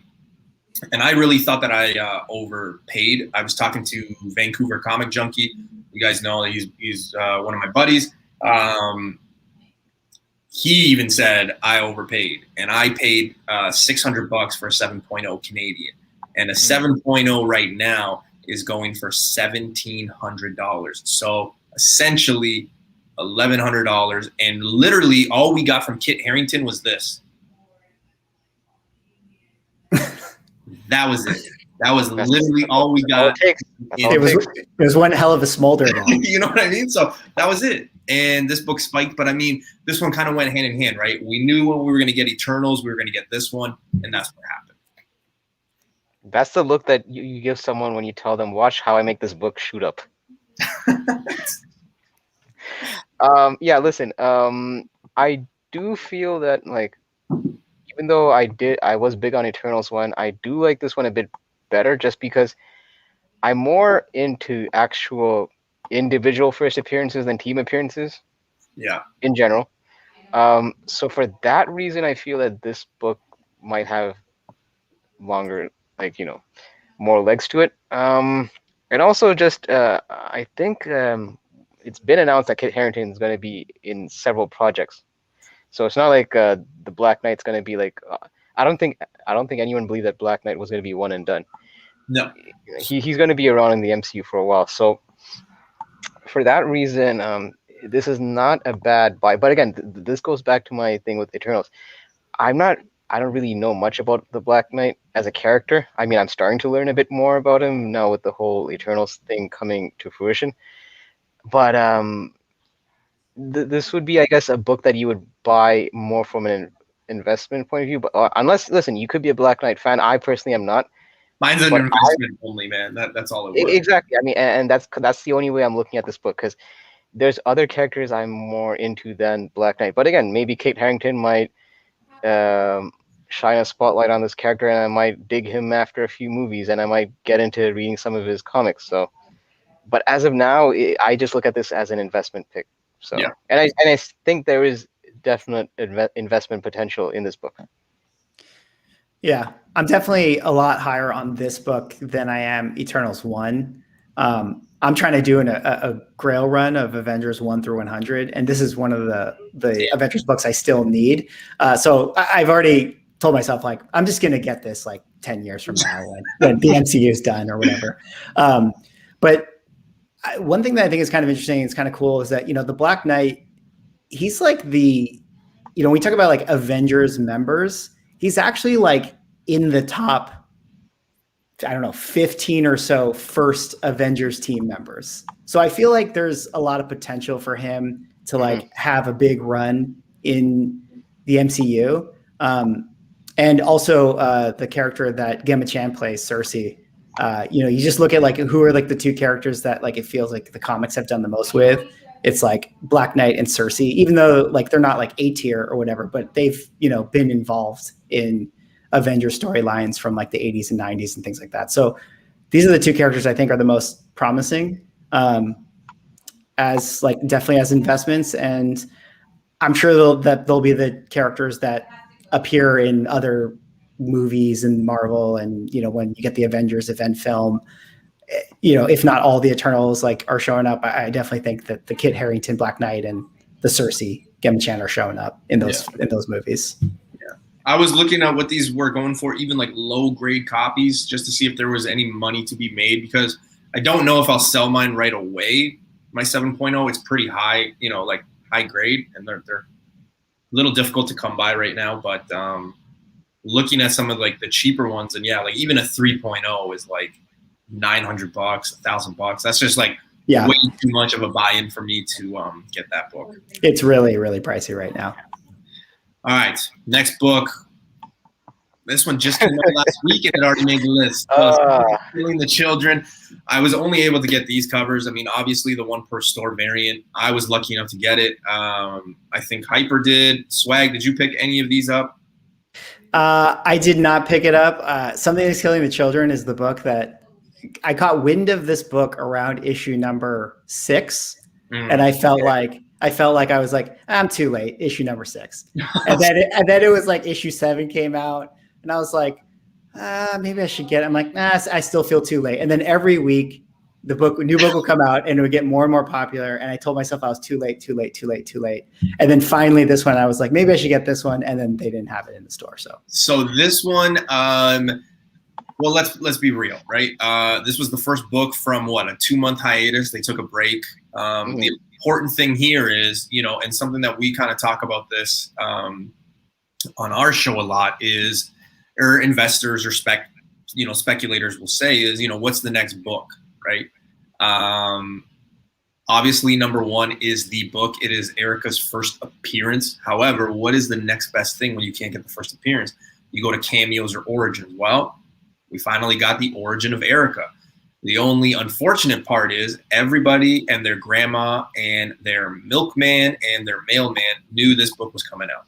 And it was very, very, very, very, very easy. And I apologize if anybody in the chat could not get one, but it was very easy to get a 1 in 25 and a 1 in 50. It seemed like everybody just had a copy. The one per store, it seemed like there was more than one per store, I guess. Because my Instagram that last Wednesday was like full of people just showing off, all the covers. I've sold my 1 in 25, my 1 in 50, my 1 per store already.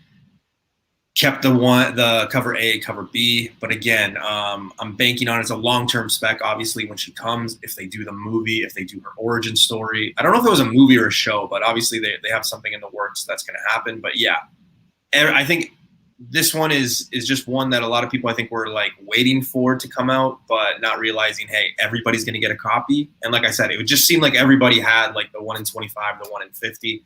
So yeah. Yeah, I picked up quite a bit of this issue number 16, and if you want to know how many, go to my Instagram and you'll find out. Let's just put it this way: I was able to actually do a design pattern with the number of issues I picked up. Listen, I think like to Swag's point about thinking like at issue 6 or 7, like you were kind of late to the party. You didn't think that it would hit a plateau. I think because this series is doing unprecedented things in terms of value. Because normally, like, we're not even at issue 20 yet. We're just at issue 16, and you're seeing issue 1 at 9.8, like over $1,500. So, like, normally, like, indie titles like Saga and Invincible and Walking Dead, they hit those numbers when they were well into their, like, when those series really hit their strides and they were like in their issue 30s and 40s. To see something like this, with no concrete confirmation of an actual TV show, although like there's a lot of talks about it, but nothing concrete has come out. It is kind of outstanding how the 9.8s of a number 1 is going for, and you're seeing also the variants also kind of catching up to that. Even that local comic shop day variant, which was like a $10 book, is in a 9.8 is like a $200-300 book at this point. So the thing is with issue 16, and I spoke about this with actually Thorough from Keeping It Thorough Comics, and him and I agree where this issue, I feel, because of the print run, I feel this is more of a long-term hold because I know that print run is always the argument about a book not having any sustained value, but look at Department of Truth. Yeah. That had a pretty high print run for issue number 1, and that issue number 1 in a 9.8 is already like a $200 book. So print runs, if you're going off of just print run, you'll be surprised. This book can catch some heat, not in the immediate future, I don't think, because like Newbie said, I think it's very attainable, and I could probably still find this at my shops even if I went tomorrow. Yeah. Give it some time when copies dry up from the stores and from like listings, and people are hoarding these copies and waiting for the values to go up. That's when you'll probably see the value of this go up, because it is like an origin story of Erica's Flutter. And Tinian did promise that the second story arc will up the ante. So he has no plans of stopping Something is Killing the Children anytime soon. So the further the series goes along, I think the more heat that the back issues have. So for that reason, I would say grab this if you can, and you should not be paying more than the ratio prices for the variants, as well as the covers. I mean, the only thing is that 1 per store, because it's the most rare of the 4 variants. I know that one's fetching for $100, so that's probably the only one that seems to be a quick flip at the moment. But I'm in on this series from day one. I missed out on cover A of number 1, but I do have the other issues, and I'm digging this series from a story perspective and where it could go in the future. So.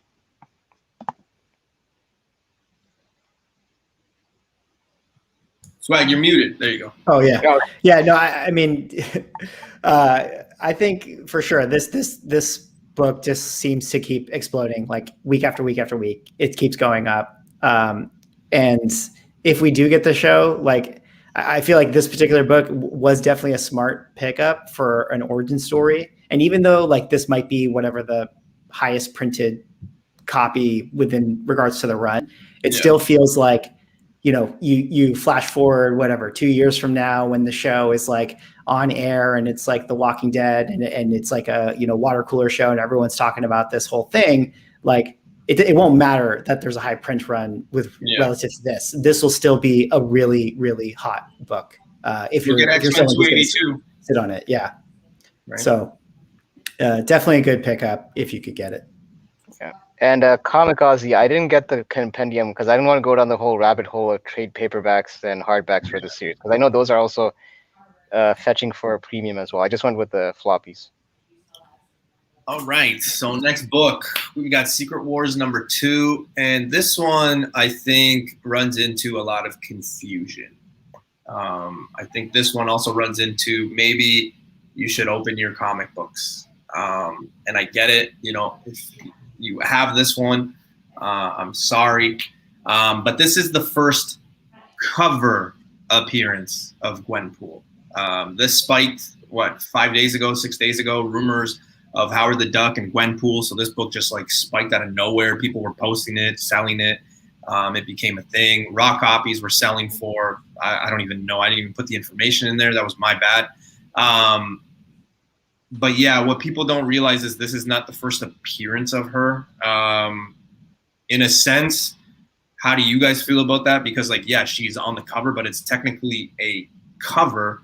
The book that you kind of want for her first full appearance is actually Howard the Duck #1. You have 2 covers there, the colored, the sketch, and then there is a cover A, which is like pretty ugly, but these 2 have her on the cover, so it just kind of makes it a little cooler having the first appearance and then like what would be her second full cover. But yeah, these are probably the ones that I would be after, because this one could run into that argument. Well, like, no, it's first cover, and then this is the first appearance, which it is. Not a bad idea to get both, but just a lot of people are thinking that it's that Secret Wars one, and it is not. This is the book you need to have, you want to have. Is the Secret Wars one selling for more than this one? I don't think so. Not it. This one's more attainable, I think, because a lot of people just, think it. But if, people do the research, they know it's these ones. But yeah, it runs into that who has what cover. And a lot of people, like Spine Takes is saying, like, I got them both. That's kind of where you want to be on this one. But the one is first cover. She's not in the book. All you have to do is open the book. You just open the book, and you'll realize that this one is what we would classify first appearance. So I don't know where the argument will be later on, but it does have that same issue. This one has the same issue as like Gwenum.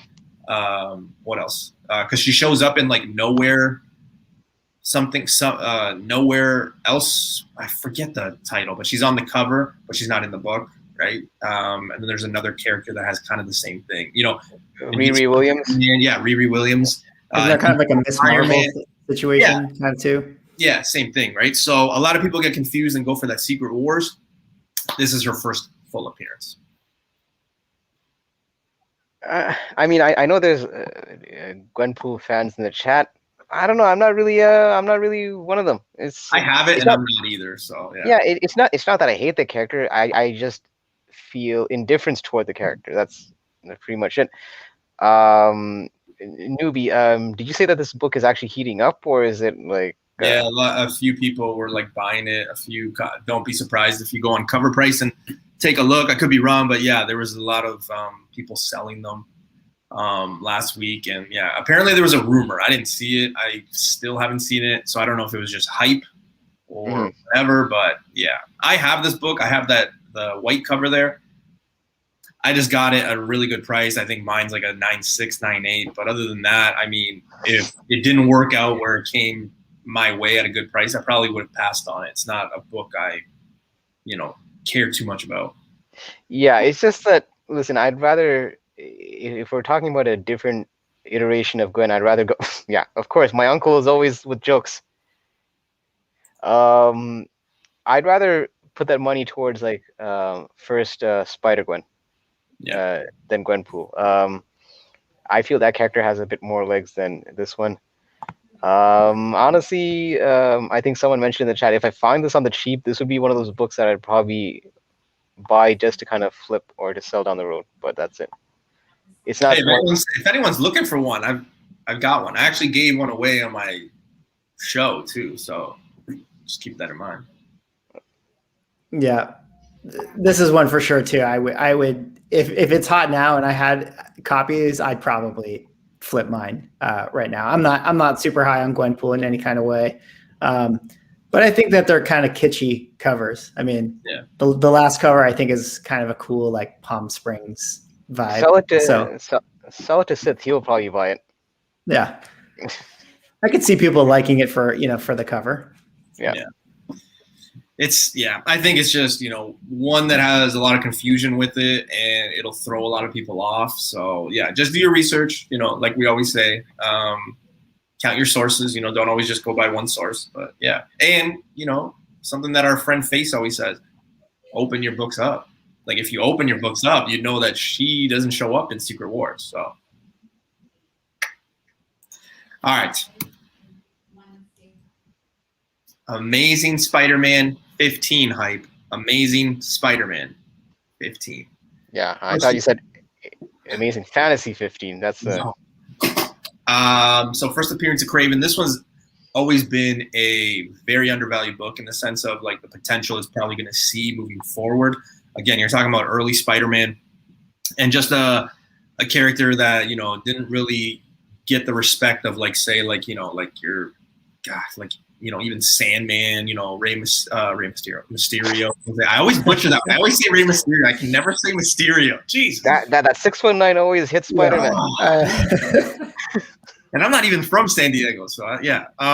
But yeah, it's just been one of those like villains that in the Spider-Man run that never really got its day, and it's nice to see that it's getting there now. Obviously, it is an MCU project. They've got the guy who played what is it, Paul Anderson or Johnson, whatever, the guy that played Quicksilver. Aaron Tyler Paul. Yeah, Aaron. Yeah, Taylor Johnson.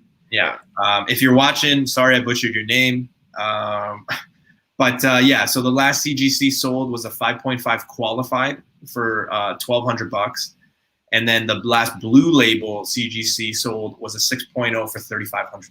So again, now we're seeing the respect. Now we're seeing the fact that people are like, oh shit, it's the 15th issue in Spider-Man. Okay, and obviously those Sinister Six rumors and people thinking that is going to just go nuts. We finally got this book heating up to where it was. Just to give you guys some formality of where this was prior to that confirmation. This book in a 5.0 was like $800. So, yeah. That's it. Listen, Craven, I always thought was a cool villain in Spider-Man's Rogue Gallery, but I just find him to have a ceiling in terms of how high his books can go. I mean, sure, he's going to have a solo movie, but I mean, how much heights can that character get after? Like, this is probably one of those books that I don't think anyone's really. I mean, I guess there is some investment in it, but well, look at Ryan, Automatic Comics. In January, he paid $700 for a 4.5. Yeah, exactly. No, but that's the thing. I would say that people that are probably fans of like the ASM, early ASM run in general, or just the Rogue Gallery, buy it. And yeah, I'm sure there is obviously some potential in terms of making a profit once the movie hits. But I just feel that there's a ceiling for when it comes to these kind of villains, and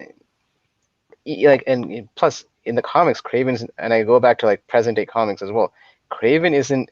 He was used in one storyline in the current run, but he's not that visible in current publications in Marvel, unlike other characters in Spider-Man's Rogue Gallery. So I have a tough time kind of going all in on this book.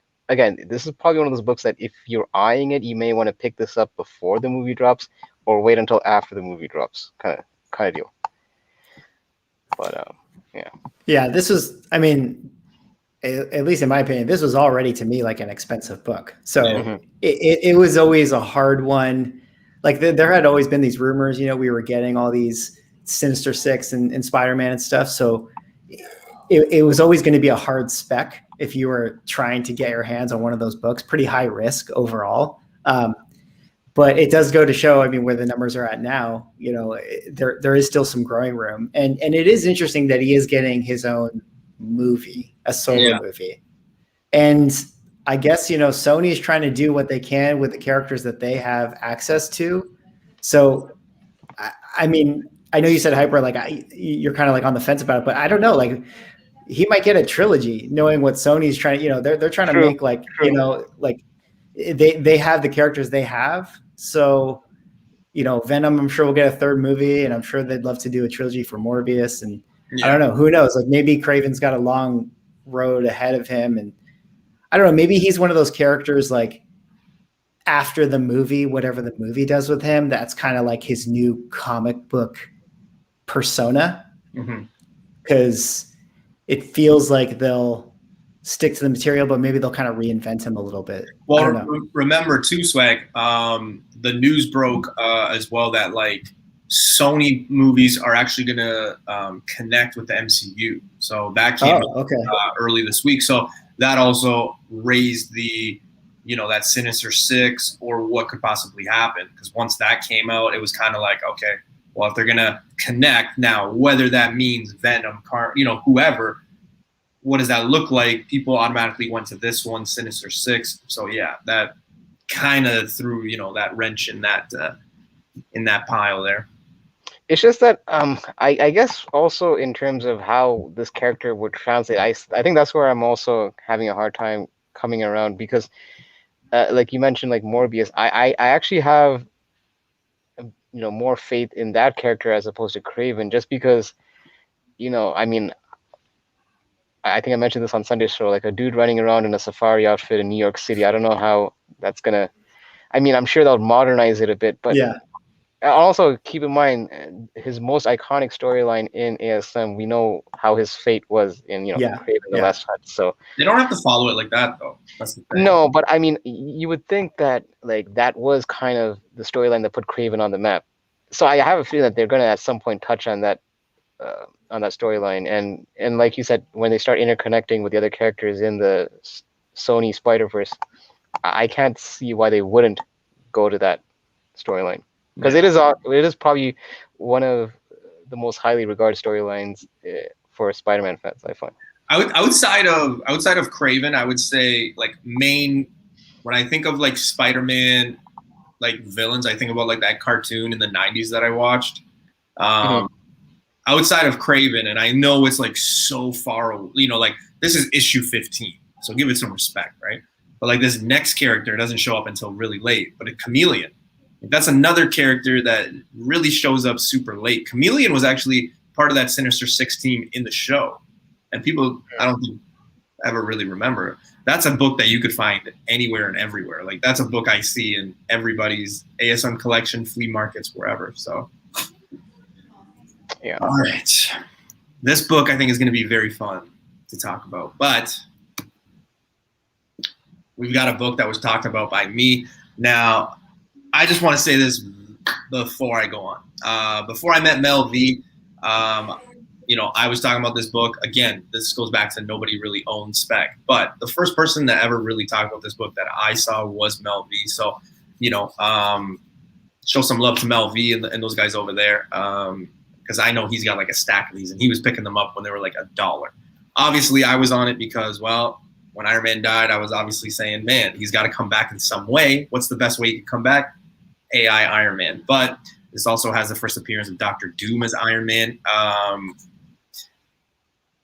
put that, I spec'd on it, then it spiked, and people were messaging me. But, there are a lot of other people who talked about it too. But again, nobody really owns Spec. So, whatever the case may be, whoever you believe, if you got the book, if you believe in it, I'm glad that the information was given to you guys. So that's all that matters on my end.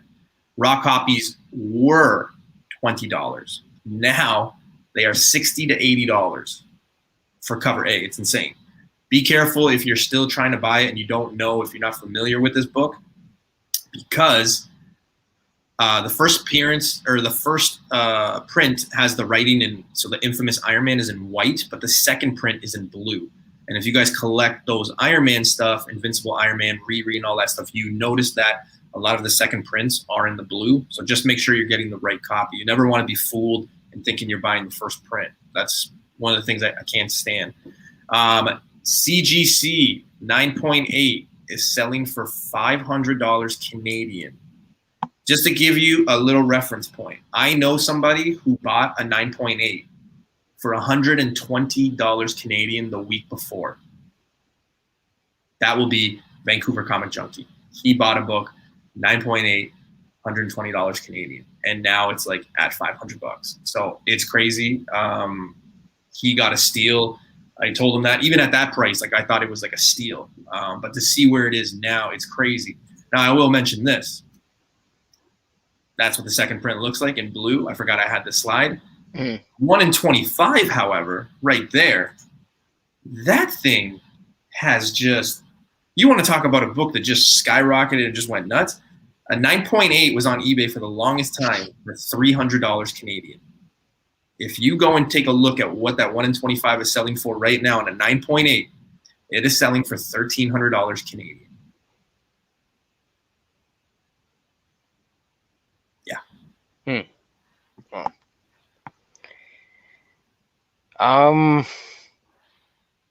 here's the thing. Okay, this is the. I actually picked up this book last week, and the funny story is, you can tell which shops use the app to price their books just based on when you go in. Because I went to an LCS, and when I went through the back issue bin, you could tell like some of them they already were hip to the fact that these books were hot, and they priced them accordingly. This book at the time, I don't think they caught because it was probably in the alerts and it didn't, and I guess they weren't checking that app regularly. So I was able to catch this for $6 and I walked out of there like a bandit. So, pro tip, if you see an alert or something like that, hop to your shop and don't wait, because there are a lot of them that use the app to price their books. So, this is an interesting pick because I know that this heated up because of that leaked image of the toy, the action figure line from Shang-Chi, where they show the AI Iron Man. So this could have some legs, but again, I feel like this is also a book that if you look hard enough, you probably could still find in your back bins. Probably tougher now than it was before, but I just feel that they're still out there. I wouldn't probably pay the prices that newbie showed on his slides, but you probably could find these. I mean, that 1 in 25 is more likely going to be a ghost, but it was already a ghost, man. But just nobody was picking it up. It was like, because obviously it's Iron Man, and I love all the Iron Man stuff. But yeah, it was a book I was like watching for a long time, and $300 for 9.8. Now getting to $1,300, it's just insane. Yeah, it's just, this is one of those things where, and I talked about this. I forgot which slide that you brought up, newbie. Where like when I know that the book has been like a $6 or $7 book for like the longest time, to see it shoot up that high that fast, it makes me uncomfortable spending that much. I just feel like there's got to be a shop out there that isn't aware what they have in their back bins, and you just have to kind of like, if you really want the book and you don't want to pay an arm and a leg for it, just go hunting and you'll probably find it. Yeah, that's my take on it. Yeah, this is one of those books that I feel okay with because I just know 100% that I'm never going to have FOMO for not owning this book. Like, I'll say this, like, it definitely, like, props to you and the others who have specs on this book. Definitely good idea. Yeah, we could totally see AI Iron Man show up for sure. Sounds like a good, spec.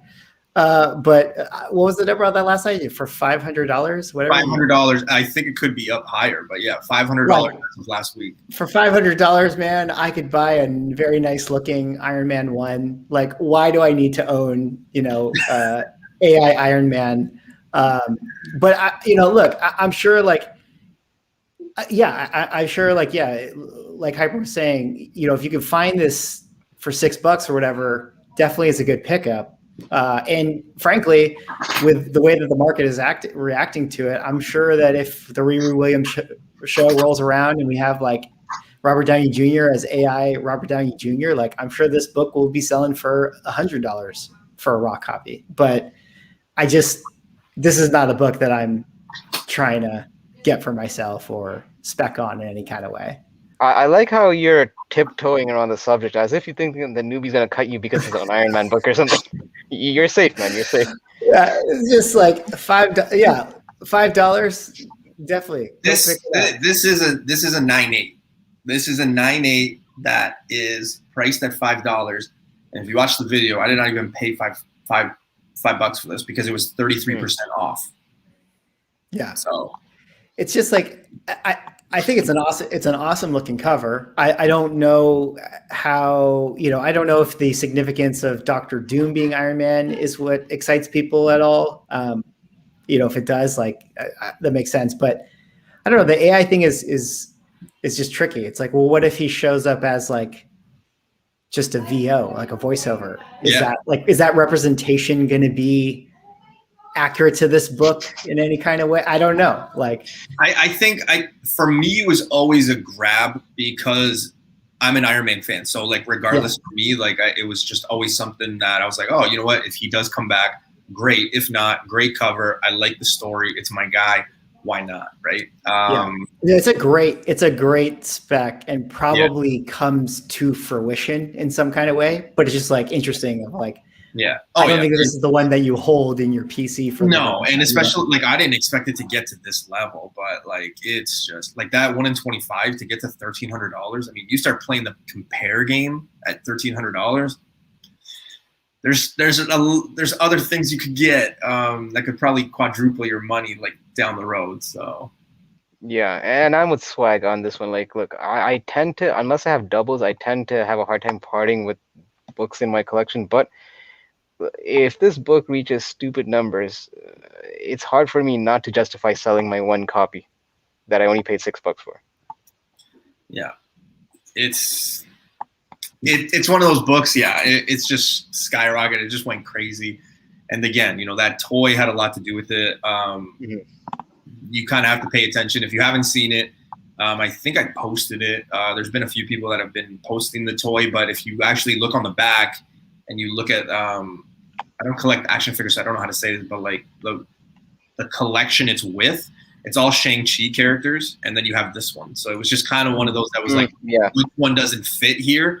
And everybody would just circle this one, right? And then the rumors started going, and then people thought I was a genius, and people are still finding this book for $5 because there's not a lot of people that know what it is. So if you found it, great. Are there people in the chat who know, like, because I know sometimes the toy leaks are accurate to some degree, but then like when they do a whole series of toys, like whatever they have, like 25 different in a run or whatever, like you said, the Shang-Chi one, it feels like they probably just throw in a couple extra that are not related to the movie or whatever. Ancient Mariner, give me a first app furry beast over any man.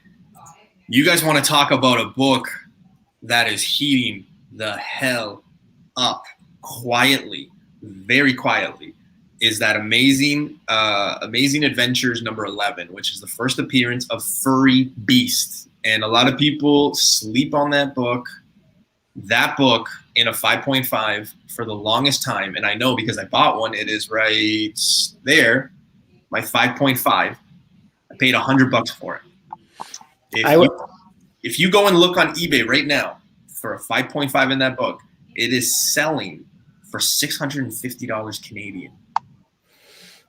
I would also bump that and say, if you find yourself flipping through the Amazing Adventure section, definitely look for number 15 as well, which is his first blue fur. Yeah. Where he becomes the Blue Beast. Yeah. And then you get the bonus too, because it's actually a first appearance of a random B-tier villain named Griffin. So at least you have that aspect as well. Yeah. And a lot of people for a long time are coming out now saying like that's the true first appearance and this and that. And like you might get that argument, but like, Beast is probably going to be one of those characters we obviously see in the X-Men. I say obviously, I have no idea, but just one of those characters that I think could be there. But there has to be a reason why, like, all the way from February, it was like $100 book, and now all of a sudden it is, where it's at with like no confirmation, no nothing. Like sometimes you have to look at those books too. And like Hyper, to your point, when you say that about like moderns and stuff like that, like that's a different game, right? Like when you look at like that Invincible Iron Man, the infamous Iron Man book, yeah, like it's $5 to $7 and then it shoots up. Yeah, that's one thing. But when you have one of those books with like an original X-Men of, an X-Men that we've seen, and like, it's like it could be his first true or whatever, it goes from 100 to 600, then you're kind of like, whoa, okay. Like you kind of have to wonder why. So yeah, just interesting. Yeah, but see, that's a book that I wouldn't have like I guess a tough time holding the bag on, just because that book already has a lot of history to it. So for me, even if I was quote unquote stuck with that book, I would be good with it. Whereas certain books, like if you pay, like you mentioned, like those modern books, like paying a 9.8, $500 for that book, and let's just say that book tanks, I would consider that admittedly like a regretful purchase, to be quite honest. I there's no way I would be able to spend that. Yeah, it's crazy. Well, guys, that is our show. But before we go, I just want to thank Swaggle House for coming out. Swag, if they don't know who you are, what you do, let them know. What do you have coming up on your YouTube, and some of the things that you do, man? Yeah. Well, thank you again for having me on the show. Had a lot of fun. For those in the chat, I'm Swaggle You can find my YouTube channel. It's Swaggle Comics and Games. But yeah, I do comic book content. Try to put out a few videos a week and do different things with it. Collecting, talking about some spec here and there, talking about stuff all surrounding the hobby. But I also have been trying to get a little bit more into the live stream thing, maybe doing it, once a week or once every 2 weeks or so. Obviously, Newbie, you were on my show last week. We had a lot of fun. So if you guys didn't get a chance to see Newbie, the VODs are on the channel. So go definitely check them out. And this week on Thursday, I believe that I'm going to have the other guy right here, Hyper Combo Comics. He's going to make his appearance on my stream, and we're going to play a game I have going on over there called Spec Collect Forget. So it should be a lot of fun. So if you guys want to check out the channel and check out the stream, hop on over on Thursday. Yeah, and I just dropped the link in the chat, so definitely sub up. He has a lot of good content. I pinned it, so anybody can just click there. Go support the man. He's got a great show. Like he said, I was on the show last week. It was a lot of fun.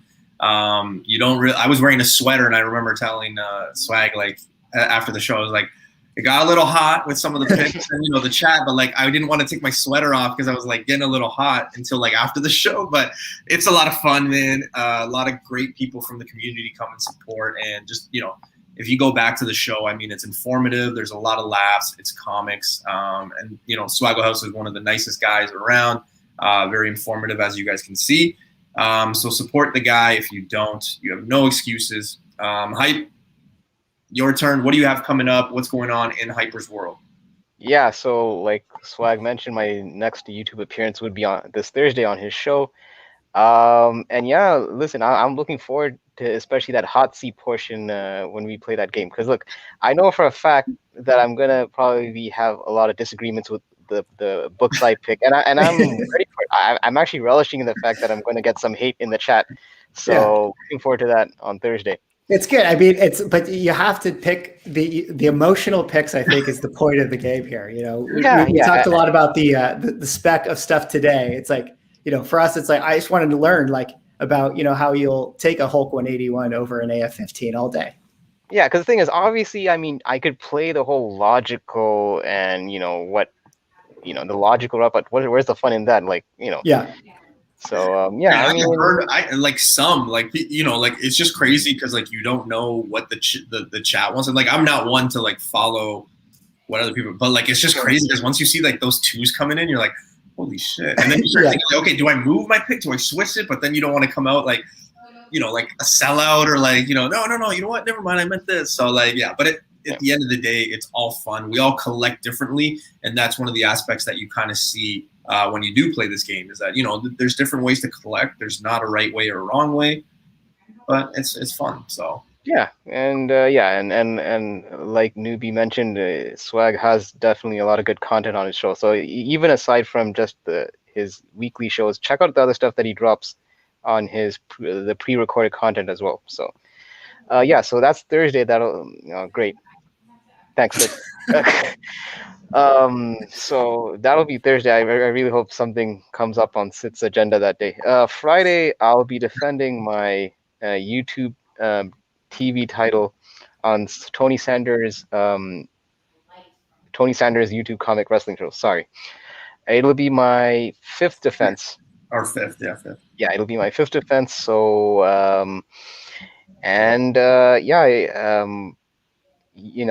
mentioned how I relish in people kind of not liking my picks. Well, I'm sure I'll get a lot of that when on Friday when I bring some of those books, and I'm sure people won't agree with some of the books I pick. But hey, listen, it is what it is, and I enjoy riling up the crowd sometimes. So Friday, it'll be a fun time on Tony Sanders' show. That'll be at 11 p.m. Eastern. I'll probably post something on my IG to promote that.